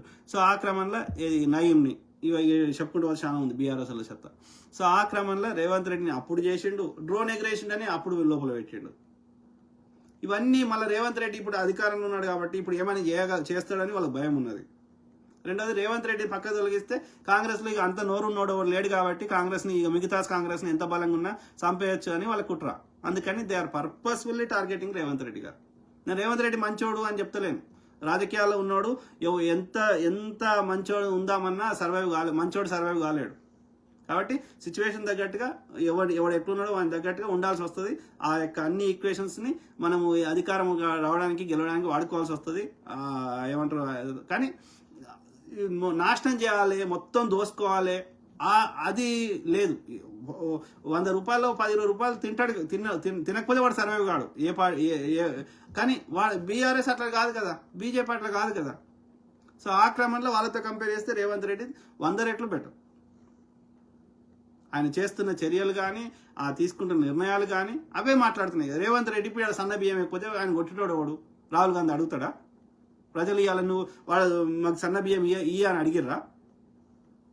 అది హామీ కూడా ఇవ్వాలి కదా సన్న బియ్యం ఇస్తామని. రేవంత్ రెడ్డి ఇవ్వద్దు అనుకుంటే అయిపోతుంది. ఎవడు ఆయనకు అడ్డు చెప్పేటోడు కూడా ఇవ్వలేడు, ప్రజలు కూడా అడగలేదు, అది ఎన్నికల హామీ కూడా ఇవ్వలేదు. అయినా ఇస్తున్నామంటే ఆయనకు ప్రజల మీద ప్రేమ ఉంది అని అర్థం. ఆయన మంచోడు అని చెప్తలేను, ఆయన పర్ఫెక్ట్, ఆయన గాంధీ మహాత్ముడు అని చెప్తలేను, కానీ ప్రజల మీద ప్రేమ ఉంది. మొత్తం దోసుకోవాలి, తరతరాల సంపద దోసుకోవాలి, ఎత్తుకోవాలని లేదని. దోసుకునే ఆయనకి సంపాదించుకునే కాడికో, దోసుకునే కాడికో, తినే కాడికో ఉన్నాయి ఆయనకి మోర్ దెన్ ఎనఫ్. కానీ మొత్తం ప్రజలు నాశనం చేయాలని బీజేపీ బీఆర్ఎస్ లెక్క లేదు, రేవంత్ రెడ్డికి లేదు, కాంగ్రెస్లో ఉన్న ఎవ్వరికి లేదు. అది కాంగ్రెస్ సిద్ధాంతమే కాదు. అట్లయితే ఓడిపోయాని ఎలా పోతే అనేటోడు. ఎన్ని రాష్ట్రాల కాంగ్రెస్ ప్రభుత్వం పడిపోయింది? వీక్తుంది, ఏముంది, టైం వచ్చినప్పుడు పోతుంది. కాంగ్రెస్కి ఐడియాలజీకి పూర్తిగా భిన్నంగా ప్రవర్తిస్తే వాడిని ఎవరిని ఉపేక్షించడం జరగదు. కానీ రేవంత్ రెడ్డి కాంగ్రెస్ సిద్ధాంతాన్ని పాటిస్తున్నాడు. అది జాతీయ స్థాయిలో చేసుకుంటున్న నిర్ణయాలే, ఏకపక్ష నిర్ణయాలు కాదు. అది కేవలం రేవంత్ రెడ్డిని టార్గెట్ చేస్తున్నారు. ఎందుకంటే ఆయన లేకుండా చేస్తే మన కాంగ్రెస్ని ఇక్కడ లేకుండా చేయడం పెద్ద విషయం కాదనేది బీజేపీ బీఆర్ఎస్ వాళ్ళ కుట్ర. సింపుల్. ఓకే, కాంగ్రెస్కి వాయిస్ లేకుండా చేయాలని నో, అది కలవదు. అట్లా చేస్తూ మా చర్యలు అయితే అబద్ధం మాట్లాడే కదా బ్రదర్. ఇప్పుడు నువ్వు ఏదన్నా తీసుకో, ఇప్పుడు ఏది ఫ్రీ బస్సు అట్లా ఇప్పుడు ఇంతకుముందు ఎన్ని చదివినా అవన్నీ రేవంత్ రెడ్డి గారు నిర్ణయాలు తీసుకుంటుంది. సీఎం అనుమతి లేకుండా నిర్ణయాలు కావు కదా. మరి ఆయన చేయొద్దు, బీజేపీ సంకనాకాలం కూడా ఇవన్నీ ఎందుకు చేస్తాడు? బీజేపీ వాళ్ళు లెక్క దోసుకుంటాడు కదా. అది తప్పు చెప్తున్నారు. ఇప్పుడు ఉస్మాన్ యూనివర్సిటీకి 1000 కోట్లు నిధులు కేటాయించాడు. అట్లా మిగతా యూనివర్సిటీలకు కూడా ఇస్తాం రా, కరెక్ట్గా మీకు అక్కడ ఏమేమి కావాలనో అడుగుమని ఈరోజు స్టేట్మెంట్ ఇచ్చాడు. 1000 కోట్లు ఉస్మానియా యూనివర్సిటీకి ఇమ్మని కూడా అడగలే కదా, రేవంత్ రెడ్డి ఇచ్చిండు కదా. సీఎం అనుమతి లేకుండా చీమ కూడా కదలదు. సో ఆయన చెడ్డోడైతే, ప్రజల మీద ప్రేమ లేకపోతే ఎందుకు చేస్తాడు? బీజేపీ వాళ్ళు లెక్క దోసుకుంటాడు బీజేపీ అయితే. కాబట్టి కేవలం వాళ్ళు దుష్ప్రచారం చేస్తారు. ఎన్నిసార్లు జైలుకు పోయిండు? ఎందుకు పోయిండు? ఆయన వ్యక్తిగతంగా పోయిండా? ఆయన దోసుకున్నందుకు పోయిండా? ఎందుకు పోయిండు? వాడు కేటీఆర్ జన్వాడల ఫామ్ హౌస్ అని డ్రోన్ ఎగరేసి చూపెడితే వాడు జైల్లో పెట్టిండు కదా. అది కూడా నక్సలైట్లు తీవ్రవాదులు ఉండే జైల్లో పెట్టిండు డ్రోన్ వేసినందుకు. ఏమన్నా గుంజుకున్నాడా? ఏమన్నా దోసుకున్నాడా? బిడ్డ పెళ్ళి ఉందిరా అంటే కూడా పంపలే. ఎందుకు పోతాడు? ఆయనకి ఏం అవసరం? నాకెందుకు పట్టింపు లేదని వదిలేయచ్చు కదా. కాబట్టి నేను ఏమంటున్నా అంటే, ఆయన పొలిటికల్ పార్టీలో ఆయనకి రాజకీయ అనుభవం లేనప్పుడు ఏ అవకాశం దొరికితే అలా పోయి ఉంటాడు కావచ్చు. ఎందుకంటే ఏదో ఒక అవకాశం ద్వారా పైకి పోవాలని ఆయనకి ఆర్ఎస్ఎస్ ఒకటే పోలే కదా, ఏబీవీపీ ఒకటే కాదు కదా. ఏబీవీపీ తర్వాత ఆయన స్టూడెంట్ ఉన్నప్పుడు ఏబీవీపీలో పనిచేసిండు. ఏబీవీపీ ఇప్పుడు ఓయూ క్యాంపస్లో నేను చదువుకున్నా. అది ఏముంటాయి? ఏబీవీపీ ఉంటుంది, లేదంటే ఆ పీడిఎస్సీ ఉంటుంది, రెండే ఉంటాయి. సో ఒకవేళ నేను ఏ గ్రూప్లోకి పోలే కానీ ఎవరికి ఇష్టం ఉంటే పీడిఎస్సీ కన్నా ఏబీవీపీ కన్నా పోతారు కదా. సో అట్లా ఏబీవీపీలో స్టార్ట్ అయ్యి అక్కడ నుంచి బీఆర్ఎస్, తర్వాత టీడీపీ, తర్వాత ఇప్పుడు కాంగ్రెస్. సో ఆ రాజకీయ అనుభవం లేనప్పుడు, లేకపోతే ఎవరేదో తెలియనప్పుడు, లేకపోతే ఏదో ఒక దారిలో పట్టుకొని పైకి పోవాలనుకున్నప్పుడు ఆయన పోయి ఉంటాడు పార్టీలకి. కానీ ఇప్పుడైతే ఎలాగైనా కానీ ఇప్పుడైతే కాంగ్రెస్ ఐడియాలజీని, కాంగ్రెస్ ఇచ్చిన వాగ్దానాన్ని, కాంగ్రెస్ ఐడియాలజీని, కాంగ్రెస్లో సీఎంగా ఉన్నాడు, కాంగ్రెస్ని ఇంప్లిమెంట్ చేయాల్సిందే. ఆయన ఇష్టం చేస్తే మేము ఊరుకోము, కానీ అట్లా చేస్తలేడు. ఇప్పుడు వాడు ఈడోడు ఆర్ఎస్ ప్రవీణ్ ఎన్ని జాలకు వేసి వచ్చిండు, తీర్మానం మల్లిగాడు ఎన్ని జాలకు వేసి వచ్చిండు. సో అట్లా చెప్పాలని చాలా మంది ఉన్నారు. సో కానీ end of the day Revanth Reddy ఆయన ఇష్టం ఉన్నట్టు కాంగ్రెస్లో చేయడానికి లేదు. మ్యాక్సిమం ఇన్ఫ్లుయెన్స్ చేస్తే ఒక 5% ఇన్ఫ్లుయెన్స్ చేయగలుగుతాడేమో ఆయన నిర్ణయం, ఏదన్నా ఆయనకు అనుకూలం. కానీ బట్ ఏది చేసినా 10 రూపాయలు తిన్నా కానీ 70 నుంచి 80 రూపాయలు ప్రజలకు ఖర్చు పెట్టడం జరుగుతుంది. ప్రజలకి ఇచ్చిన హామీలే కాకుండా ఇయ్యని హామీలను కూడా నెరవేర్చే ప్రయత్నం చేస్తున్నాం. ఇంటిగ్రేటెడ్ స్కూల్స్ కడతామని చెప్పలే కదా, తెలంగాణ పబ్లిక్ స్కూల్స్ ఇవి కడతామని చెప్పలే కదా, కాస్మెటిక్ ఛార్జీలు వేస్తామని చెప్పలే కదా. మరి రేవంత్ రెడ్డి కదా నిర్ణయాలు తీసుకుంటుంది. సో కాబట్టి దయచేసి ఆ ఫేక్ ప్రచారాన్ని నమ్మొద్దని కోరుకుంటున్నాను. ఎవరు? Neelakanti Kumar. Thank you brother, thank you. Thank you to all my brothers, sisters, friends, everyone. Okay, GP, you are great. Thank you, brother. So, Sky Baba. అన్న, కేసీఆర్ అహంకారం దించాలని ఓడించాం. రేవంత్ అంతకన్నా ఎక్కువ చేస్తున్నాడు, ఆలోచించండి. ఉన్న తెలంగాణ అభివృద్ధి చేయాలి. మూసి ఏదో సిటీ ఏందే జరా ఈ విషయం ఆలోచన. అదే చెప్తున్నారు కదా, నీకు అర్థం కావాలని నేను వీడియోతో సహా చూపెట్టిన. సాబర్మతి రివర్ ఫ్రంట్ చూపెట్టిన. నీకు ఈ సాబర్మతి రివర్ ఫ్రంట్ అర్థం కాకపోతే ఇంటర్నేషనల్ లెవెల్లో ఆస్ట్రేలియాలో ఉన్నది, లేకపోతే ఈవెన్ ఆఫ్రికాలో ఉన్నాయి, లేకపోతే ఇంకా న్యూయార్క్లో ఉన్నాయి, సిడ్నీలో ఉన్నాయి. ఇంకా రివర్ ఫ్రంట్లు తీసుకొచ్చి చూపెట్టమంటే చూపెడతా. అదొక నది పక్కకి ఒక నగరాన్ని నిర్మించడం రివర్ ఫ్రంట్ అంటే. దానివల్ల చాలా అభివృద్ధి జరుగుతుంది. ప్రతి దగ్గర డౌన్ టౌన్ ఆకాశ ఆర్మ్యాలు వస్తాయి, గ్రీనరీ వస్తుంది. అది ఒక డిఫరెంట్ అయిపోతుంది సిటీ వైబ్. ఇప్పుడు వాడు వేలాడే బ్రిడ్జ్ కట్టినామంటే ఎంత సంతోషపడతాం. అదేది హైటెక్ సిటీ ఎక్కడ. సో ఒక్క బ్రిడ్జ్కే అంత ఫీల్ అయితే ఒక నగరాన్ని నిర్మిస్తే ఎట్లుంటుంది. కాబట్టి వీళ్ళకి ఈ ముండకొడుకులకి ఏది చేసేది లేదు. అభివృద్ధి వద్దు, పేదోడుగానే ఉండాలి. అది కాదు. ఎన్ని కోట్లైనా ఖర్చు పెట్టి మనం విశ్వనగరాన్ని చేసుకోవాల్సిందే. పేరుకు విశ్వనగరం కాదు, నిజంగా విశ్వనగరం చేస్తాం.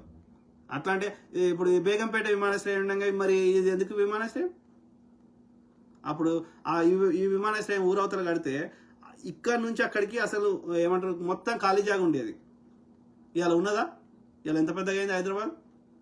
ఇలా శంషాబాద్ దగ్గర ఆడవాడు నాకు జాగ కొనుక్కో సార్, జాగ కొనుక్కో అంటే గీడవాడు ఎయిర్పోర్ట్లు ఈ సౌండ్ వస్తుంది అన్నాడు. ఇవాళ ఏడ దొరుకుతుంది జాగా? మొత్తం ఆంధ్రలో వచ్చి మొత్తం శంషాబాద్ చుట్టూ కబ్జా పెట్టేసారు.